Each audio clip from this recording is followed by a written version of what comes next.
یعنی کہ اللہ کے بغیر لوگوں نے ایسے الہ بھی بنا لیے ہیں جو کوئی رائٹ نہیں رکھتے، کسی چیز کا ان کے پاس اختیار نہیں ہے۔ وقال الذين كفروا ان هذا الا افك افتراه، جن لوگوں نے نبی صلی اللہ علیہ وسلم کی بات ماننے سے انکار کر دیا وہ کہتے ہیں یہ فرقان تو ایک من گھڑت چیز ہے۔ نعوذ باللہ، اس قرآن کی باتوں کو کہتے ہیں کیا کہ یہ تو ایک لکھی لکھائی من گھڑت باتیں ہیں، خود ہی لوگوں نے اپنے طور پہ لکھ کر رکھ دی ہیں، جسے اس شخص نے آپ ہی گڑھ لیا ہے، یا کچھ لوگوں نے اس کام میں اس کی مدد کی ہے۔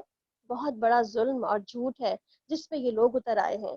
لوگ کہتے ہیں کہ یہ کہتے ہیں کہ پرانے لکھی ہوئی کتابوں میں سے کچھ چیزیں ہیں جنہیں یہ شخص نقل کرواتا ہے، یعنی کہ یا تو یہ کہتے ہیں کہ آپ صلی اللہ علیہ وسلم خود لکھ لاتے ہیں، یا کہتے ہیں کسی سے لکھوا لاتے ہیں، یا تو پرانی اس کو صحیفے رکھے ہیں کہیں پہ، پرانی کتابیں جو ہے رکھی ہوئی ہیں تو ان سے لکھ لکھ کر کے جو ہے وہ نقل کر کے لے آتا ہے ہمارے پاس، اور اسے وہ صبح شام سنائی جاتی ہیں۔ اے محمد صلی اللہ علیہ وسلم ان سے کہو کہ اسے نازل کیا گیا ہے اس نے جو زمین اور آسمان کے راز جانتا ہے، یعنی کس نے نازل کیا ہے؟ اللہ سبحانہ تعالیٰ نے۔ کون ہے الہ؟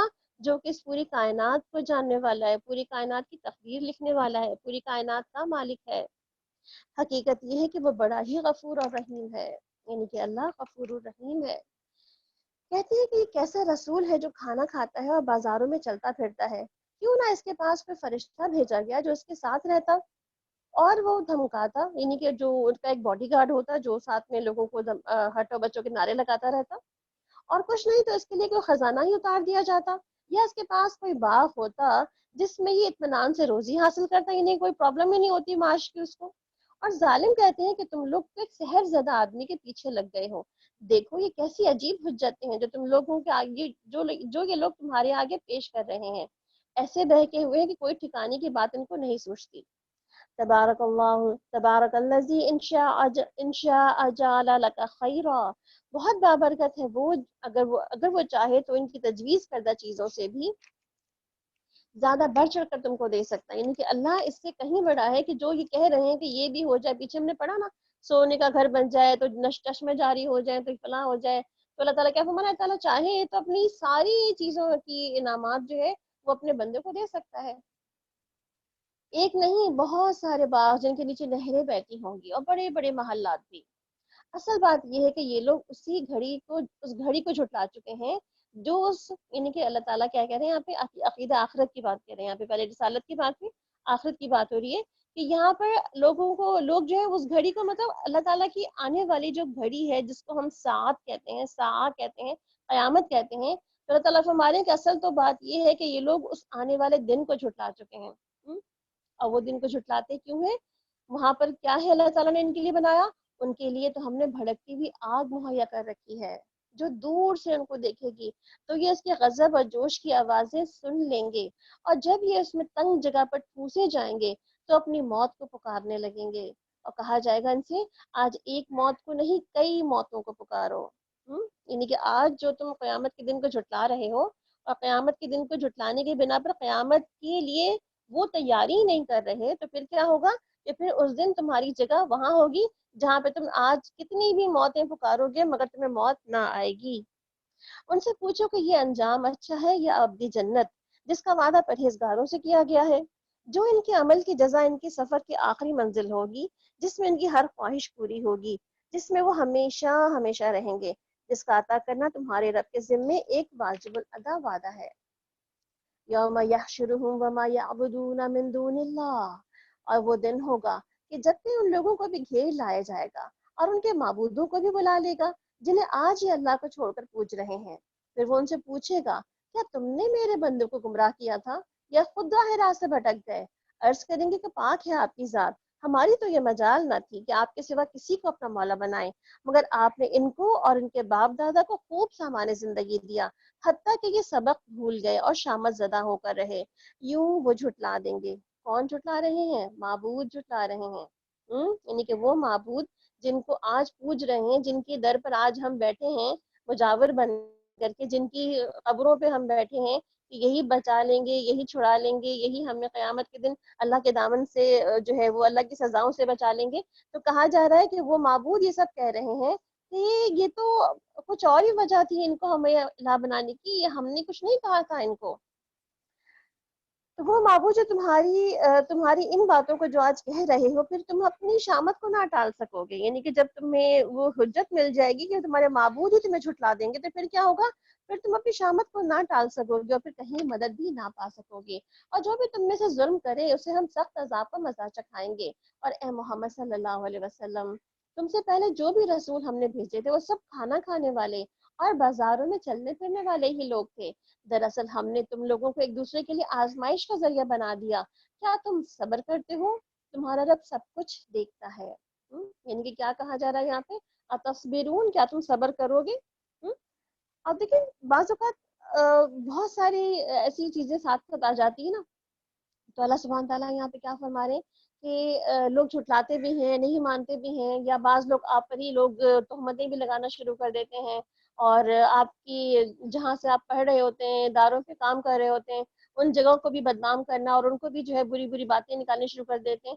تو اللہ تعالیٰ ان تمام باتوں کا جواب آپ صلی اللہ علیہ وسلم کو کیا دے رہے ہیں؟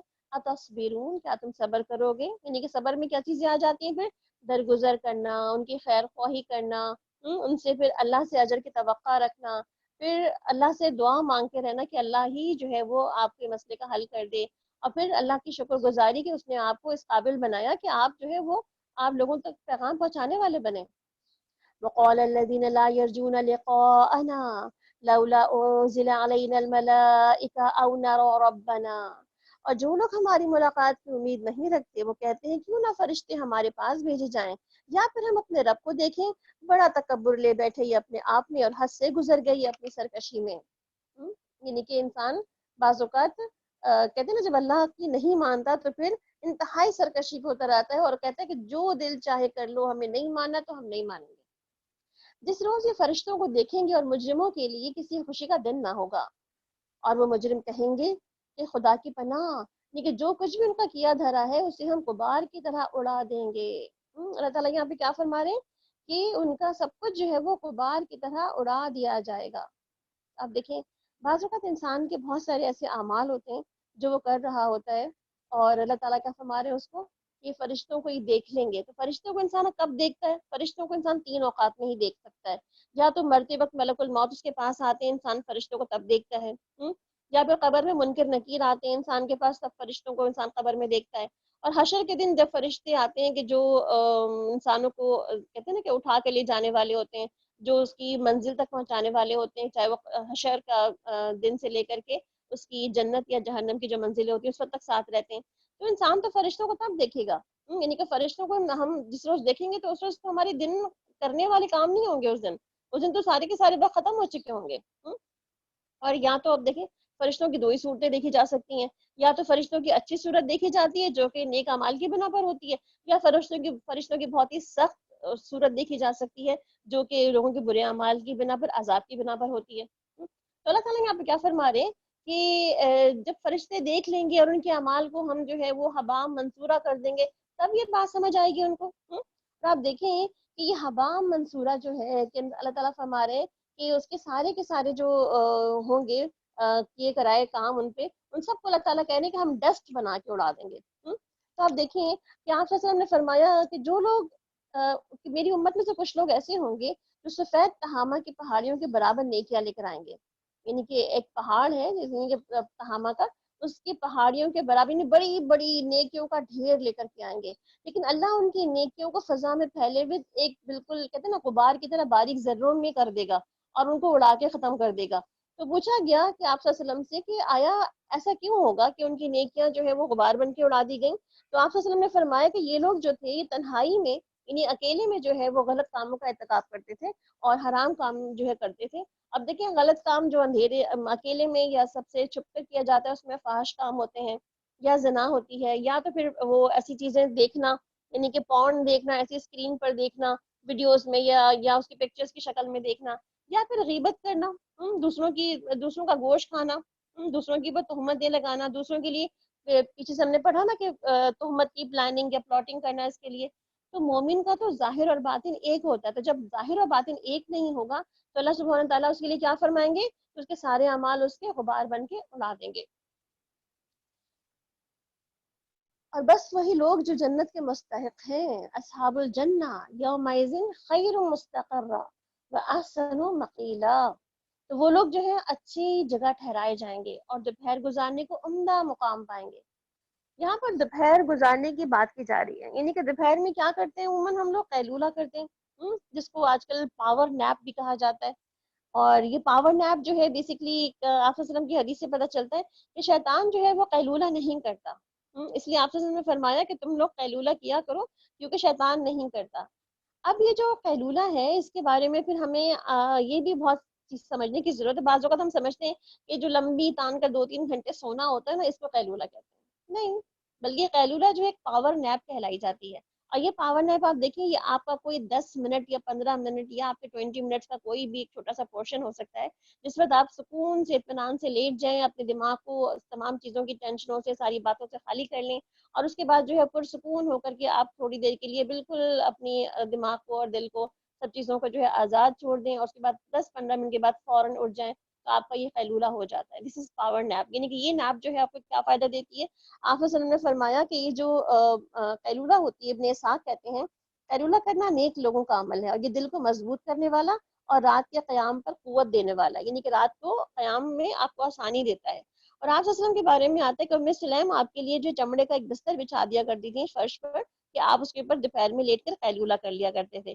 اور ایون ابن مسعود کی تو روایت ہمیں ملتی ہے وہ یہ ہے کہ وہ کہتے ہیں جب سایہ ڈھل جاتا اور ان کے پاس لوگ کچھ علم حاصل کرنے کے لیے آیا بھی کرتے تو وہ جب سایہ ڈھل جاتا تو لوگوں کو کہتے جاؤ جا کے اپنے گھروں میں قیلولہ کرو، یعنی کہ وہ پھر ان لوگوں سے بات بھی نہ کرتے اور کہتے کہ جاؤ اب قیلولے کا ٹائم ہے، اس وقت جو ہے وہ کوئی اور بات نہیں کی جا سکتی. یعنی کہ آپ دیکھیں ہمارے سلف صالحین نے کچھ چیزوں کو بہت ہی ایسی طرح سے اپنایا ہوا تھا کہ جس میں ہمیں لگتا ہے کہ ان کو اس کی شاید اصل پتہ چل گئی تھی. یعنی کہ پاور نیپ تو اب آج ایک نیو ٹرمینالوجی کے طور پہ یوز ہو رہا ہے اور ہم اس کو سمجھ رہے ہیں کہ واقعی یہ نیپ بہت ضروری ہے. اور آپ دیکھتے ہوں گے بہت سے ویڈیوز میں آپ نے دیکھا ہوگا کہ چائنیز اور جاپنیز اور دوسرے ایسے تمام ملکوں میں باقاعدہ ان کو اپنے کاموں کے درمیان فیکٹریز میں 10 منٹ کی یا 12 یا 15 منٹس کی بریک دی جاتی ہے جس وقت ان کو صرف اور صرف پاور نیپ لینی ہوتی ہے. وہ بس اپنے کاموں کو بند کر دیں، اپنی آنکھوں پہ وہ جو بھی ان کی بلیک سی پٹی سی ٹائپ ہوتی ہے یا چشمہ ہوتا ہے جو بھی اس کو لگا لیتے ہیں اور اس کے بعد وہ چپ کر کے سکون سے 15 منٹ جو ہے ریلیکس کرتے ہیں، جسٹ ریلیکسنگ. تو وہ کہتے ہیں کہ دس از پاور نیپ. اور اس کے کیا فائدے ہوتے ہیں؟ انسان جب دوبارہ سے اپنے کاموں میں جا رہا ہوتا ہے تو پھر وہ بہت ہی وہ کہتے ہیں نا کہ آپ کی جب بیٹری صبح سے کام کرتے کرتے جو تھوڑی سی ڈسچارج ہونے لگتی ہے اور اس کی بیٹری لو ہونے لگتی ہے تو کہتے ہیں کہ یہ جو ہے پاور نیپ آپ کی بیٹری کو دوبارہ سے فل کر دیتا ہے. اس کا سمجھ لیں، اس کو تو آسانی ہوگی. بہرحال تو یہاں پر اللہ سبحانہ تعالیٰ کیا فرما رہے ہیں کہ جنت جو ہے وہاں پہ ایسی جگہ ہے کہ جہاں پر لوگ جو ہے باقاعدہ وہاں پہ ٹھہریں گے، وہاں پر دوپہر کو گزارنے کا عمدہ مقام ہوگا. آسمان کو چیرتا ہوا ایک بادل اس روز نمودار ہوگا اور فرشتوں کے گروہ اتار دیے جائیں گے. اس روز حقیقی بادشاہی صرف رحمان کی ہوگی اور وہ دن کافروں کے لیے بہت سخت ہوگا. ظالم انسان اپنے ہاتھوں کو چبائے گا اور کہے گا کاش میں نے رسول کا ساتھ دیا ہوتا، ہائے میری کمبختی، کاش میں نے فلاں شخص کو دوست نہ بنایا ہوتا، اس کے بہکائے میں آ کر میں نے وہ نصیحت نہ مانی جو میرے پاس آئی تھی. شیطان انسان کے حق میں بڑا ہی بے وفا نکلا. اور رسول کہیں گے کہ اے میرے رب، میری قوم کے لوگوں نے اس قرآن کو نشانہ تضحیق بنا لیا تھا. یہاں پہ رسول صلی اللہ علیہ وسلم کیا فرمائیں گے؟ اتخذوا هذا القرآن مہجورا، مہجور کر دیا تھا. مہجور کے دو معنی لیے جاتے ہیں، ایک تو مہجور کا مطلب ہے تو چھوڑ دینا اور دوسرا مطلب ہوتا ہے اس کو مذاق کا نشانہ بنا دینا. تو یہاں پہ کیا فرمائیں گے آپ صلی اللہ علیہ وسلم کہ میری قوم نے کیا کیا؟ میرے بعد میری کتاب، میری جو لائی ہوئی کتاب کو نشانہ تضحیق بنا، یعنی پڑھ کر بھلا دیا. ابن قیم کہتے ہیں الجوزیہ کہ قرآن کو ترک کرنے کی 5 اقسام ہوتی ہیں. ایک تو یہ اس کو سننا ہی نہ ایمان لانا اس کے اوپر، اور دوسرا اس پر عمل نہ کرنا، نہ اس کے حرام و حلال پر رکنا. تیسرا اس کو حاکم نہ بنانا اپنے، یعنی کہ اپنے فیصلے اس سے نہ لینا، اپنے مسائل کے حل نہیں ڈھونڈنا اس سے. پھر چوتھا اس پہ غور نہ کرنا، اس کے فہم کو سمجھنے کی کوشش ہی نہ کرنا. اور پانچواں اس کے ذریعے سے علاج نہ کرنا. یعنی کہ اللہ سبحانہ تعالیٰ نے کیا بتا دیا ہمیں کہ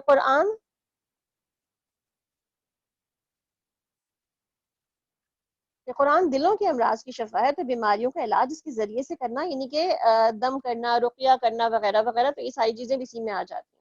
ٹھیک ہے.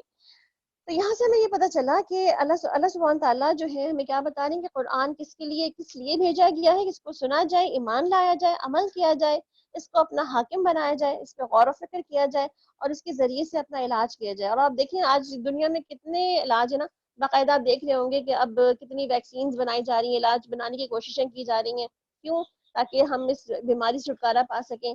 مگر آپ یہ بھی تو دیکھیں کہ اللہ سبحانہ تعالیٰ نے کیا قرآن کو نہیں کہا کہ یہ شفا ہے، شفاء لما فی الصدور ہے، شفاء للناس ہے. اس کا مطلب یہ نہیں کہ ہم یہ صرف یہ کہتے ہیں کہ ہم سے جو باہر جو دوائیاں یا ویکسینز یا جو بھی چیزیں بنائی جائے اس پہ بھروسہ کریں، بلکہ قرآن پہ ہم بھروسہ کر سکتے ہیں، قرآن سے ہم علاج کر سکتے ہیں.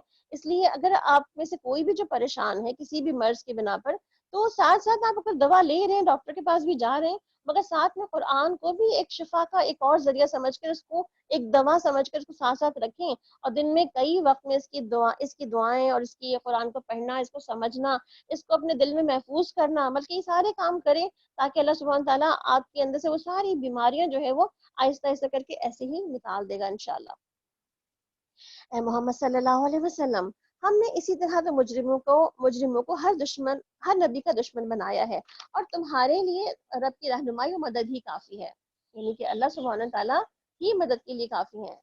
وقال الذين كفروا لولا نزل عليه القرآن جملة واحدة.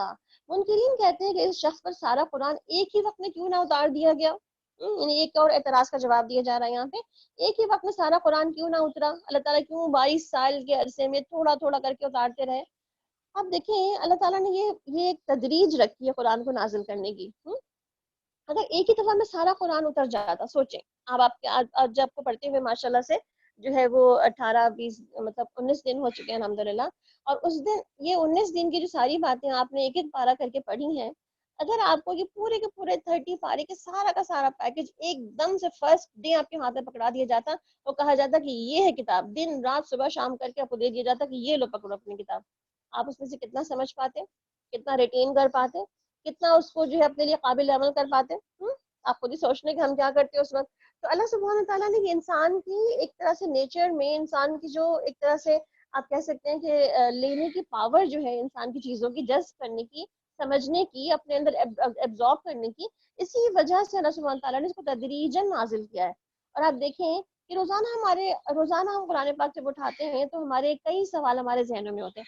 آپ کے بھی بہت سے سوال آپ کے ذہنوں میں ہوتے ہوں گے، ہے نا. جب ہم روزانہ قرآن شروع کرتے ہیں تو بہت سے سوال آپ کے ذہنوں میں ہوتے ہوں گے، مگر ہوتا کیا ہے کہ جیسے جیسے آپ پارہ پڑھتے چلے جاتے ہیں، قرآن کی آیتیں آتی چلی جاتی ہیں، بہت سی پریشانیوں کا حل تو قرآن پاک خود ہی بتا دیتا ہے.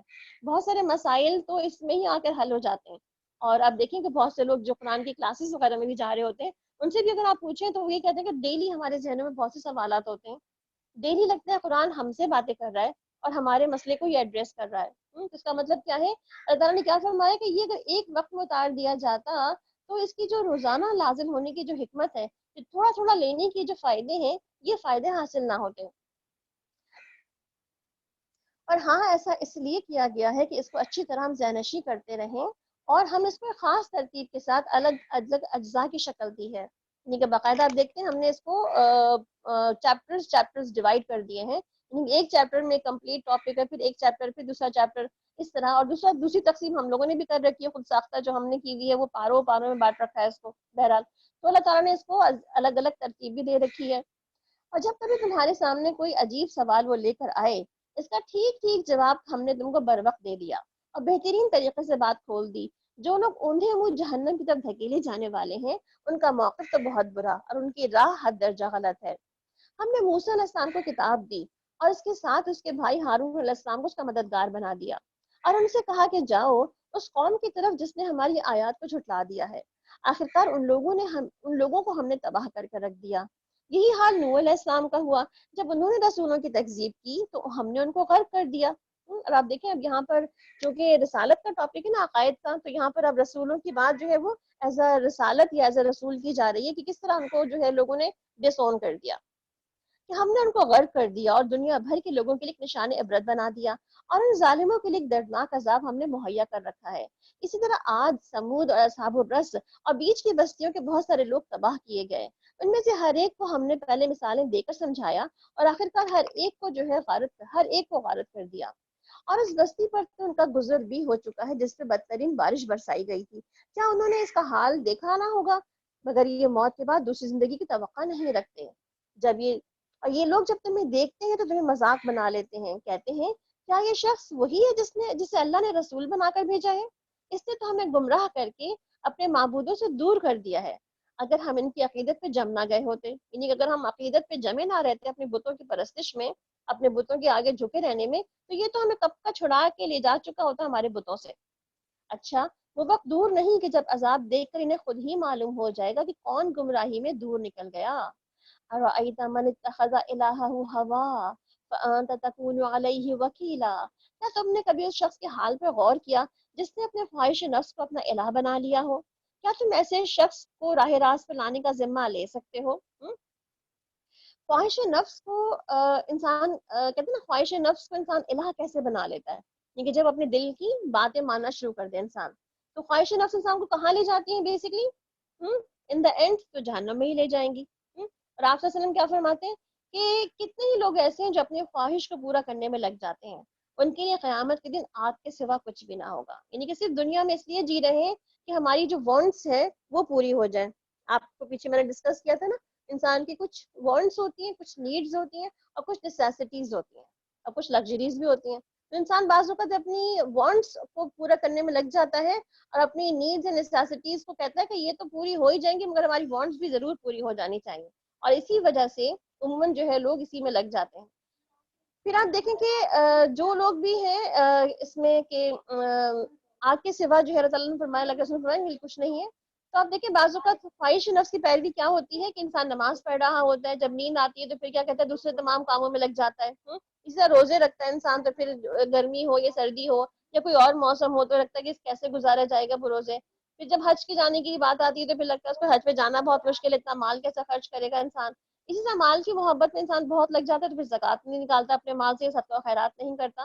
تو عموماً آپ دیکھیں ہم بعض اوقات اپنی ناجائز اور اپنے حرام تمام راستوں کی طرف جانا صرف اس لیے چاہتے ہیں، کیوں؟ کیونکہ وہ خواہش ہمارے دل کی ہوتی ہے، وہ ہمیں دل کو اچھی لگ رہی ہوتی ہے۔ تو اللہ تعالیٰ کیا فرما رہے ہیں کہ بعض اوقات لوگ اپنے خواہش نفس کو بھی الہ بنا لیتے ہیں، یعنی کہ اس کو بھی پوجنا شروع کر دیتے ہیں کہ ہمارا جو دل چاہ رہا ہے ہم وہی کریں گے۔ کیا تم سمجھتے ہو کہ ان میں سے اکثر لوگ سنتے ہیں اور سمجھتے ہیں یہ تو جانوروں کی طرح ہیں، بلکہ ان سے بھی گئے گزرے؟ یعنی کہ جو لوگ خواہش پرست ہیں، اللہ تعالیٰ ان کے بارے میں کیا فرما رہے ہیں کہ وہ کچھ بھی سنتے سمجھتے نہیں ہیں، بلکہ وہ تو جانوروں سے بھی گئے گزرے لوگ ہیں، کیونکہ جانور ہی تو ہے نا آپ دیکھیں نا اس کو کہ وہ کیا کرتا ہے، اس کی زندگی کیسی زندگی جی رہا ہے وہ؟ بس کھانا پینا، خواہش پوری کرنی ہے اپنی، اور بس مر جانا، ختم۔ لائف از کہتے ہیں نا کہ بس اتنی سی زندگی ہے، بس یہی کچھ ہے زندگی کے اندر۔ تو انسان بھی اگر اسی طرح کی زندگی جینا شروع کر دے تو وہ تو جانوروں کی طرح سے بات ہو گئی نا۔ تو اس میں کچھ شرمندگی یا کوئی ہمیں افسوس تو ہونا چاہیے اس بارے میں کہ اللہ تعالیٰ نے ہمارے لیے لفظ کیوں استعمال کیا کہ ہم جانور ہیں، تو ہم جانور تو نہیں ہیں، مگر ہم جانوروں کی طرح جینا تو چاہتے ہیں۔ الم تر الی ربک کیف مد الظل، اور تم نے دیکھا نہیں کہ تمہارا رب کس طرح سائے پھیلا دیتا ہے؟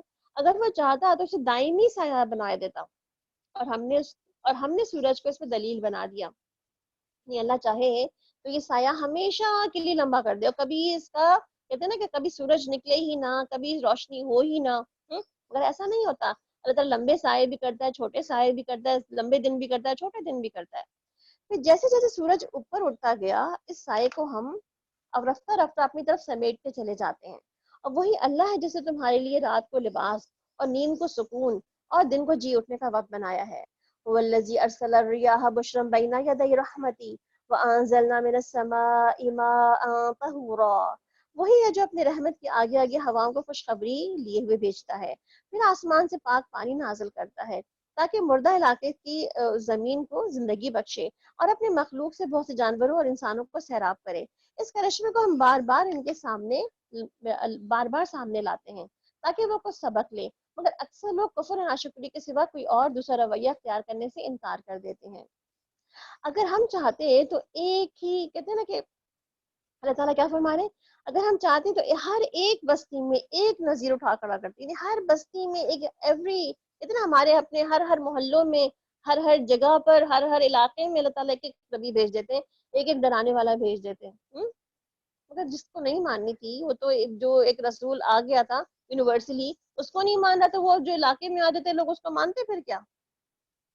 بس اے نبی صلی اللہ علیہ وسلم کافروں کی بات ہرگز نہ مانو، اور اس قرآن کو لے کر ان کے ساتھ جہاد کبیر کرو۔ اور جہاد کبیر کیا ہے بیسکلی کہ اپنی جان، اپنے مال، اپنی صلاحیتیں سب کچھ اللہ کے راستے میں لگانا، اور اس میں جو ہے کوئی چیز جو ہے وہ بچا کر نہیں رکھنی ہے اپنے لیے۔ اور وہی ہے جس نے دو سمندروں کو ملا رکھا ہے، ایک لذیذ اور شیریں اور دوسرا تلخ اور شور، اور دونوں کے درمیان ایک پردہ حائل ہے، ایک رکاوٹ ہے جو انہیں گڈمنٹ ہونے سے روکے ہوئے ہے۔ آپ نے یہ بھی پکچرز دیکھی بھی ہوں گی کہ کس طرح دو دریا ساتھ چل رہے ہوتے ہیں، دونوں الگ الگ رنگ کے ہوتے ہیں، اور ساتھ میں پھر بھی ساتھ چلتے ہوئے بھی آپس میں گڈمٹ نہیں ہوتے، مکس اپ نہیں ہوتے، نہ ہی یہ ہوتا ہے کہ ان دونوں کی جو پائی جانے والی مخلوق ہے وہ ادھر ادھر ہو جائے، بلکہ وہ بھی اپنی ہی جگہ پر رہتی ہے۔ یہ بھی اللہ تعالیٰ کی ایک بڑی قدرت ہے۔ والذی خلق من الماء بشرا فجعلہ نصبا وصہرا، اور وہی ہے جس نے پانی سے ایک بشر پیدا کیا، پھر اس سے نسب اور سسرال کے دو الگ الگ سلسلے چلائے۔ تیرا رب بڑا ہی قدرت والا ہے۔ یعنی کہ اللہ تعالیٰ کہہ رہے ہیں کیا کہ انسان کا مقصد زندگی کیا ہے کہ اس کی تخلیق جو ہے وہ پانی سے ہوئی ہے، مگر ساتھ میں اس کو پھر ایک خاندان دے دیا اللہ تعالیٰ نے، کوئی نسبی خاندان ہے، کوئی سحری یعنی کہ سسرالی خاندان ہے، یعنی کہ دونوں ہی طرح کے رشتہ داری کیوں دے دی گئی ہیں؟ تاکہ ان رشتوں میں انسان معاملات کرے، ان میں جیے۔ اور پیچھے ہم نے پڑھا نا صلہ رحمی کے فوائد کیا ہیں، تو صلہ رحمی دونوں طرف کی ہی باتوں میں ہوتی ہے۔ تو یہاں پر اللہ تعالیٰ ہمارے یہ رشتے دینا، یہ اور سوشلائزنگ ہمیں دینا اللہ سبحانہ تعالیٰ کا، یہ بھی شکر کا طریقہ ہے ایک طرح سے۔ اللہ کو چھوڑ کر لوگ دوسرے لوگوں کو پوج رہے ہیں جو ان کو نفع پہنچا سکتے ہیں نہ ہی نقصان، اور اوپر سے مزید یہ ہے کہ کافر اپنے رب کے مقابلے میں ہر باغی کا مددگار بنا ہوا ہے۔ وما ارسلناک الا مبشرا ونذیرا، اور اے محمد صلی اللہ علیہ وسلم، ہم نے تم کو بس ایک مبشر اور نذیر بنا کر بھیجا ہے۔ ان سے کہہ دو کہ اس کام پر میں تم سے کوئی اجرت نہیں مانگتا، میری اجرت تو بس یہی ہے کہ جس کا جی چاہے وہ اپنے رب کا راستہ اختیار کرے۔ یعنی کہ دائی کی سوچ کیا ہوتی ہے بیسکلی، کہ وہ لوگوں کو اللہ کی طرف گائیڈ کرتا ہے، اللہ کی طرف لانا چاہتا ہے، مگر ساتھ ساتھ میں وہ کسی سے زبردستی نہیں کر سکتا، وہ پیغام پہنچا سکتا ہے۔ وَتَوَكَّلْ عَلَى الْحَيِّ الَّذِي لَا يَمُوتُ وَسَبِّحْ بِحَمْدِهِ، اور اے نبی صلی اللہ علیہ وسلم، اللہ پر بھروسہ رکھو جو زندہ ہے اور کبھی مرنے والا نہیں، اس کی حمد کے ساتھ اس کی تسبیح کرو، اور اپنے بندوں کے گناہوں سے بس اسی کا باخبر ہونا کافی ہے، جس نے 6 دنوں میں زمین اور آسمان کی اور ان ساری چیزوں کو بنا کر رکھ دیا جو آسمان اور زمین کے درمیان ہے، پھر آپ ہی عرش پر جلوہ فرما ہو گیا۔ یعنی کہ اللہ تعالیٰ نے کیسے زمین و کائنات بنا دی، تو کرنا کیا ہے کہ اس کائنات بنانے والے کی حمد و ثنا کرنی ہے۔ سبحان اللہ و بحمدہ، سبحان اللہ العظیم۔ وَإِذَا قِيلَ لَهُمُ اسْجُدُوا لِلرَّحْمَنِ قَالُوا وَمَا الرَّحْمَنُ أَنَسْجُدُ لِمَا تَأْمُرُونَ وَزَادَهُمْ نُفُورًا، ان لوگوں سے جب کہا جاتا ہے اور رحمان کی شان بس کسی جاننے والے سے ہی پوچھو، الرحمن فاسأل به خبیرا۔ اب دیکھیے رحمان بیسیکلی رحمت سے ہے، رحمت اور رحمان دونوں ہی کا جو روٹ ہے وہ سیم ہی ہے۔ تو رحمت کن کاموں سے آتی ہے؟ رحمت ایمان لانے سے آتی ہے، اطاعت کرنے سے آتی ہے، یعنی اللہ اور کے رسول کی بات ماننے سے آتی ہے، قرآن کی پیروی اختیار کرنے سے رحمتیں نازل ہوتی ہیں، نیک اعمال کرنے سے رحمتیں آتی ہیں جیسے کہ نماز پڑھنا، جہاد کرنا، ہجرت کرنا، دوسروں پہ رحم کرنا۔ اور آپ صلی اللہ علیہ وسلم نے کیا فرمایا؟ جو دوسروں پہ رحم کرتا ہے تو رحمان اس پہ رحم کرتا ہے۔ اس کا مطلب ہے اگر ہمیں اللہ کی رحمتیں چاہیے تو ہمیں دوسروں کے لیے رحمتیں بانٹنے والا بننا پڑے گا۔ ان لوگوں سے جب کہا جاتا ہے کہ اس رحمان کو سجدہ کرو تو کہتے ہیں کہ رحمان کیا ہوتا ہے؟ کیا بس وہی جسے تو کہہ دے اسی کو سجدہ کریں ہم؟ یہ دعوت تو ان کی نفرت میں الٹا اضافہ ہی کرتی ہے۔ یعنی کہ بعض اوقات ہوتا کیا ہے کہ جو جس لفظ سے قریش مکہ انون تھے کہ یہ رحمان کون ہے، وہ تو الہ اور اللہ تو جانتے تھے مگر الرحمن نہیں جانتے، تو اس لیے کیا کہتے ہیں بس تم جس کو رحمان کہہ دو اس کو اسی کو ہم آگے جھک جائیں۔ یعنی کہ ان کو اللہ کا بس ایک ہی نام پتا تھا، جبکہ اللہ تعالیٰ نے ہمیں کئی نام بتا رکھے ہیں اپنے، جس میں سے اللہ کا ایک رحمان بھی نام ہے، جس سے ہماری کہتے ہیں نا بسم اللہ الرحمن الرحیم، پھر الحمدللہ میں بھی الرحمن الرحیم، سورۃ الرحمن، پھر ہم نے سورہ مریم میں پڑھ لیا کہ رحمان کون ہے، طٰہٰ میں پڑھ لیا کہ رحمان کون ہے۔ ڈیٹیل تعارف ہے اللہ سبحانہ تعالیٰ کی اس نام کا کہ رحمان کون ہے۔ تبارک الذی جعل فی السماء بروجا وجعل فیہا سراجا وقمرا منیرا، برکت ہے وہ جس نے آسمان میں برج بنائے اور اس میں ایک چراغ اور چمکتا ہوا چاند روشن کیا، وہی جس نے رات اور دن کو دوسرے کا جانشین بنایا، ہر اس شخص کے لیے جو سبق لینا چاہے یا شکر گزار ہونا چاہے۔ رحمان کے خاص بندے کون ہیں؟ وَعِبَادُ الرَّحْمَنِ الَّذِينَ يَمْشُونَ عَلَى الْأَرْضِ هَوْنًا وَإِذَا خَاطَبَهُمُ الْجَاهِلُونَ قَالُوا سَلَامًا۔ رحمان کے خاص بندے وہی جو زمین پر نرم چال چلتے ہیں. نرم چال چلنے والے مطلب عاجزی والی چال، یعنی مسکینی والی نہیں، جو نقاہت کے مارے چل رہے ہوتے ہیں وہ نہیں، بلکہ عاجز انکساری والی. اور اس میں عاجز انکساری میں باوقار انداز ہونا چاہیے. اور جاہل جب ان سے مخاطب ہوں تو کیا کہتے ہیں؟ وہ کہتے ہیں کہ السلام علیکم، یعنی کہ زیادہ ان سے ڈسکشن نہیں کرتے، بلکہ صرف سلام کر کے باہر بس ان سے بات ختم کر دیتے ہیں. والذین یبیتون لربہم سجدا وقیاما، اور جو لوگ اپنے رب کے حضور سجدے اور قیام میں راتیں گزارتے ہیں. والذین یقولون ربنا اصرف عنا عذاب جہنم ان عذابها کان غراما انها ساءت مستقرا ومقاما، جو دعائیں کرتے ہیں کہ اے ہمارے رب جہنم کے عذاب سے ہم کو بچا لے، اس کا عذاب تو جان لینے والا ہے، اور وہ تو بڑا ہی برا مستقر اور مقام ہے. یعنی کہ جہنم جو کہ ایسی جانے والی جگہ نہیں کہ جس میں انسان خواہش کر سکے، بلکہ اس کے لیے تو بچنے کی دعا ہی کرنی چاہیے، اور ہمیں اس کے لیے باقاعدہ دعا مانگنی بھی چاہیے. اور وہ کیا دعا ہے جو اللہ سبحانہ تعالیٰ کے رسول نے ہمیں سکھائی ہے؟ ایک چھوٹی سی دعا، اللہم اجرنی من النار. اور دن میں کم از کم صبح شام کی دعاؤں میں ملتا ہے کہ ہم تقریباً صبح فجر کی نماز کے بعد کم از کم 7 ٹائم اللہم اجرنی من النار پڑھیں. تو اب دیکھیں کہ جو بھی جہنم سے پناہ مانگتا ہے تو جہنم بھی اس سے پناہ مانگتی ہے. اور کیا کہتی ہے اللہ تعالیٰ سے کہ اللہ تعالیٰ اس کو مجھ سے دور کر دے. یعنی کہ کم از کم 3 دفعہ تو ہمیں کہنی ہی چاہیے. اور یہ خیر رمضان کے دن ہے، جہنم سے آزاد ہونے کے دن ہے، تو اس لیے ہمیں خصوصاً عذاب جہنم سے اللہ تعالیٰ کی پناہ مانگنی بھی چاہیے، اور اس کے لیے دعا بھی کرتے رہنا چاہیے تاکہ اللہ تعالیٰ ہمیں اس سے دور کر دے. اللہم اجرنا من النار. آمین. والذین اذا انفقوا لم يسرفوا ولم يقتروا وكان بين ذلك قواما.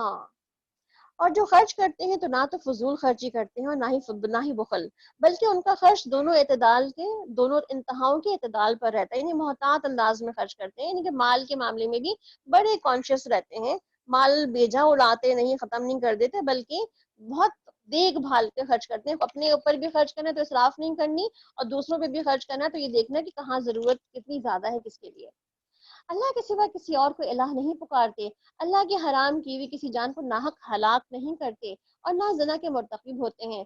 یہ کام جو کوئی کرے وہ اپنے گناہ کا بدلہ پا لے گا، اور قیامت کے روز جو اس کو دوہرا کر عذاب دیا جائے گا، یعنی کہ اس کو ایک بھی نہیں بلکہ دوہرا عذاب دیا جائے گا، اور وہ اسی میں ہمیشہ ذلت کے ساتھ پڑا رہے گا، اللہ یہ کہ کوئی توبہ کر چکا ہو اور ایمان لا کر صالح عمل کرنے لگا ہو. یعنی کہ جو شخص کہتے ہیں نا کہ اصل میں جو شخص بچا لیا گیا اللہ کی اس جہنم کی آگ سے، تو اصل کامیابی تو یہی ہے. یعنی آپ صلی اللہ علیہ وسلم نے کیا فرمایا کہ جو شخص آگ سے بچا لیا گیا اور جنت میں ڈال دیا گیا تو اصل کامیابی یہی ہے. اس لیے ہمیں جہنم سے، اس کے عذاب سے پناہ مانگنے کی ضرورت ہے. ایسے لوگوں کی برائیوں کو اللہ بھلائیوں میں بدل دے گا. یعنی کن لوگوں کی؟ کہ جو خالص توبہ کر لیتے ہیں، اور خالص توبہ جو ہوتی ہے انسان کی گناہ کو نیکیوں میں بدل دیتی ہے. اس لیے اپنے اعمال نامے میں لکھے جانے والے وہ جو برائیاں ہیں ہماری، جس کو ہم کرنے کی نیت بھی کر لیتے ہیں اور بعد میں نہیں کرتے، تو پھر وہ بھی نیکی لکھ لی جاتی ہے. اور بعد میں اگر ہم اس بھلائیوں کو کرنا شروع کر دیتے ہیں تو وہ بھلائیاں ہمارے لیے 10 ٹائم اور 700 ٹائمز بھی بڑھا دی جاتی ہیں. تو اللہ سبحانہ تعالیٰ ہمیں یہاں پہ کیا بتا رہے ہیں کہ انسان بعض اوقات گناہ میں جکڑ لیا جاتا ہے، مگر اس سے توبہ کر کے باہر نکل سکتا ہے.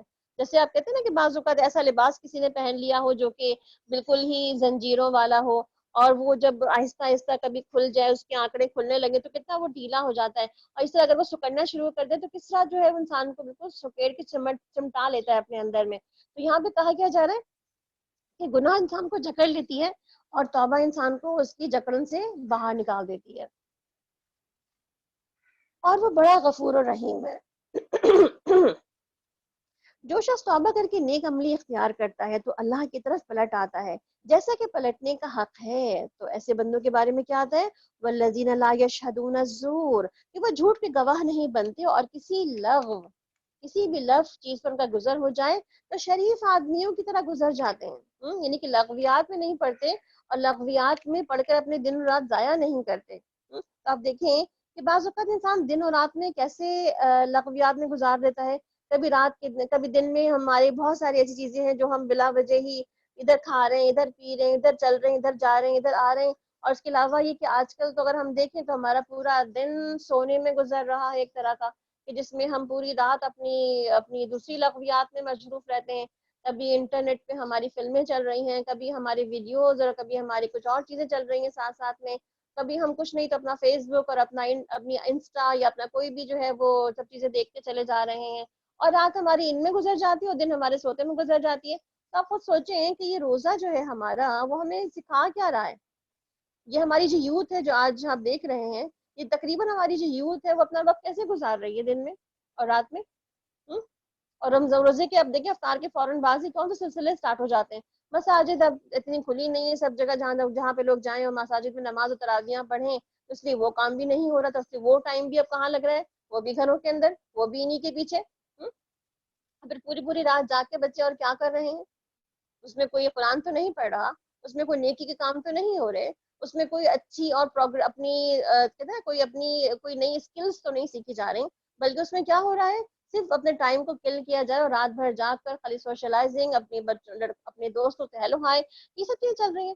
تو اب دیکھیے رات کا قیام بھی لغو ہم نے کر دیا اپنا، ہم نے کوئی رات کو قیام نہیں کیا. اور دن بھی ہم نے سو کے گزار دیا، وہ بھی نہیں کہ 3-4 بجے کا کوئی سو کے اٹھ رہا ہے تو سوچیں ظہر تو ویسی چلی گئی، اور پھر رہ گیا ہمارا عصر اور مغرب کا ٹائم، جو پھر جو ہے اٹھنے کے بعد تھوڑا ریسٹ کر، وہ بھی بعض اوقات پھر ہم لیٹے لیٹے ہی وقت گزار دیتے ہیں، اس میں بھی کچھ کرنے کا کام ہمارے پاس پھر بھی نہیں ہوتا.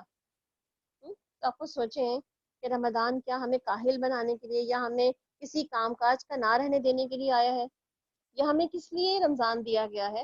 عبادات کے لیے، اپنے لیے خود اپنی کچھ نئی چیز سیکھنے کے لیے، اپنی نئی نالج ہمیں کچھ لینے کے لیے، کچھ نیا پانے کے لیے، یا صرف اور صرف جو ہے وہ بھوک پیاس کو برداشت کرنے کے لیے. تو اللہ سبحانہ تعالیٰ یہاں پہ کیا فرما رہے ہیں کہ جو عباد الرحمان ہے وہ لغویات میں نہیں پڑھتے، وہ راتوں کو جاگتے ہیں. تو ان کی جاگ کس وجہ سے ہوتی ہے کہ وہ قرآن کو پڑھتے اور سنتے اور سمجھنے کے لیے جاگ رہے ہوتے ہیں. اور دن میں اگر تھوڑا آرام بھی کرتے ہیں تو اس لیے کس لیے کرتے ہیں، کیونکہ راتوں کو جاگے ہوئے اس لیے ہوتے ہیں، دن میں تھوڑا سا آرام بھی کر لیتے ہیں. ادروائز وہ پورا پورا دن سونے والے نہیں ہوتے جو عباد الرحمان ہوتے ہیں.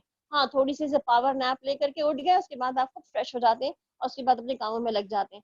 تو بیسیکلی اللہ سبحانہ تعالیٰ یہاں پر عباد الرحمان کی کوالٹیز بتا رہے ہیں کہ اگر ہمیں عباد الرحمان بننا ہے تو ہمیں ان کوالٹیز پہ غور کرنا پڑے گا اور ان کو اپنانی پڑے گی. تو پھر کیا فرمایا گیا مزید آگے کہ جب ان میں سے کسی چیز پہ گزر ہو جائے، ان کا تو شریف آدمیوں کی طرح گزر جاتے ہیں، جنہیں اگر ان کے رب کی آیات سنا کر نصیحت کی جاتی تو ان پہ اندھے اور بہرے بن کر نہیں رہ جاتے. وہ جو دعائیں مانگا کرتے ہیں وہ کیا مانگتے ہیں، والذین یقولون ربنا هب لنا من ازواجنا وذرياتنا قرة اعین وجعلنا للمتقین اماما. اے ہمارے رب، ہمیں اپنی بیویوں اور اپنی اولاد سے آنکھوں کی ٹھنڈک دے اور ہم کو پرہیزگاروں کا امام بنا. یہاں پہ اللہ تعالیٰ کیا فرما رہے ہیں کہ ایسے لوگ عباد الرحمان کی دعائیں بھی کیا ہوتی ہیں کہ اپنی اولاد کے لیے دعا کرتے ہیں، اپنی بیوی کے لیے دعا کرتے ہیں، اپنے زوج کے لیے، اسپاؤس کے لیے دعا کرتے ہیں کہ ان کو ان کی آنکھوں کی ٹھنڈک بنا. اب یہاں پہ ایک اور نقطہ بھی قابل غور ہے جو ہم سمجھیں اس کو. عموماً ہم نے یہ دعا ہمیشہ جو ہے وہ جب مانگی ہے نا، وہ صرف اولاد کے لیے ہی مانگی ہے یا اپنے ازواج کے لیے مانگی ہے، یا بعض اوقات لوگوں نے کسی کو نکاح کے لیے بھی یہی والی دعا بتائی ہے کہ آپ یہ پڑھیں تو انشاءاللہ اچھے رشتے مل جائیں گے. بہرحال پڑھ سکتے ہیں، کوئی حرج نہیں ہے. مگر اس کے ساتھ ہم ایک اور نقطہ آج سیکھیں گے، وہ کیا ہے کہ آپ دیکھیں ازواج یعنی کہ زوج جو ہے اس میں اسپاؤس یا ساتھ کام کرنے والے لوگ بھی شامل ہو جاتے ہیں، لیکن جن کے ساتھ آپ مل کر کام کرتے ہیں، جو آپ کا ٹیم کا حصہ ہے. جیسے کہ آج ہماری ایک ٹیم ہے جو 3 مختلف جگہوں سے آپ کو یہ فیسیلیٹیشن دے رہی ہے کہ کوئی جو ہے وہ دور دراز ملک میں بیٹھا ہوا ہے اور کوئی جو ہے وہ پاکستان کے 2 الگ الگ حصوں میں بیٹھا ہوا ہے اور آپ کو فیسیلیٹیٹ کر رہا ہے. اسی طرح کسی بھی کام کرنے والے لوگوں کی ایک ٹیم بن جاتی ہے. اور پھر اللہ تعالیٰ کیا فرما رہے ہیں کہ جب ہم ازواج جینا کہتے ہیں تو اس میں اگر ہماری یہ مقصد بھی ہوتا ہے کہ اللہ تعالیٰ ہمارے ساتھ جو کام کرنے والے لوگ ہیں، جو ہماری ٹیم کا حصہ بن چکے ہیں، جو ہمارے سارے خیر میں ساتھ دے رہے ہیں سب کے سب، وہ سب بھی جو ہے ان کو بھی ہماری آنکھوں کی ٹھنڈک بنا دے، ان کو بھی متقین کا امام بنا دے. تو ہماری دعا آج یہ بھی ہے کہ اللہ تعالیٰ ہم جیسے کہ اب ہم ایک بڑی ٹیم بن چکے ہیں، جیسے اگر ہم یہ 3-4 لوگ باقاعدہ جو کور ٹیم ہے جو کام کر رہی ہے اس پہ، اور الحمدللہ آپ سب جو دنیا کے پتہ نہیں کتنی جگہوں سے جو ہے اس کو جوائن کر کے اس کو سن رہے ہیں قرآن پاک کو، تو آپ بھی ہماری ٹیم کا حصہ بن چکے ہیں کہ آپ اس کام کو اپریشیٹ کرتے ہوئے اس کام میں شامل ہو گئے، تو آپ بھی ہماری ٹیم ہے.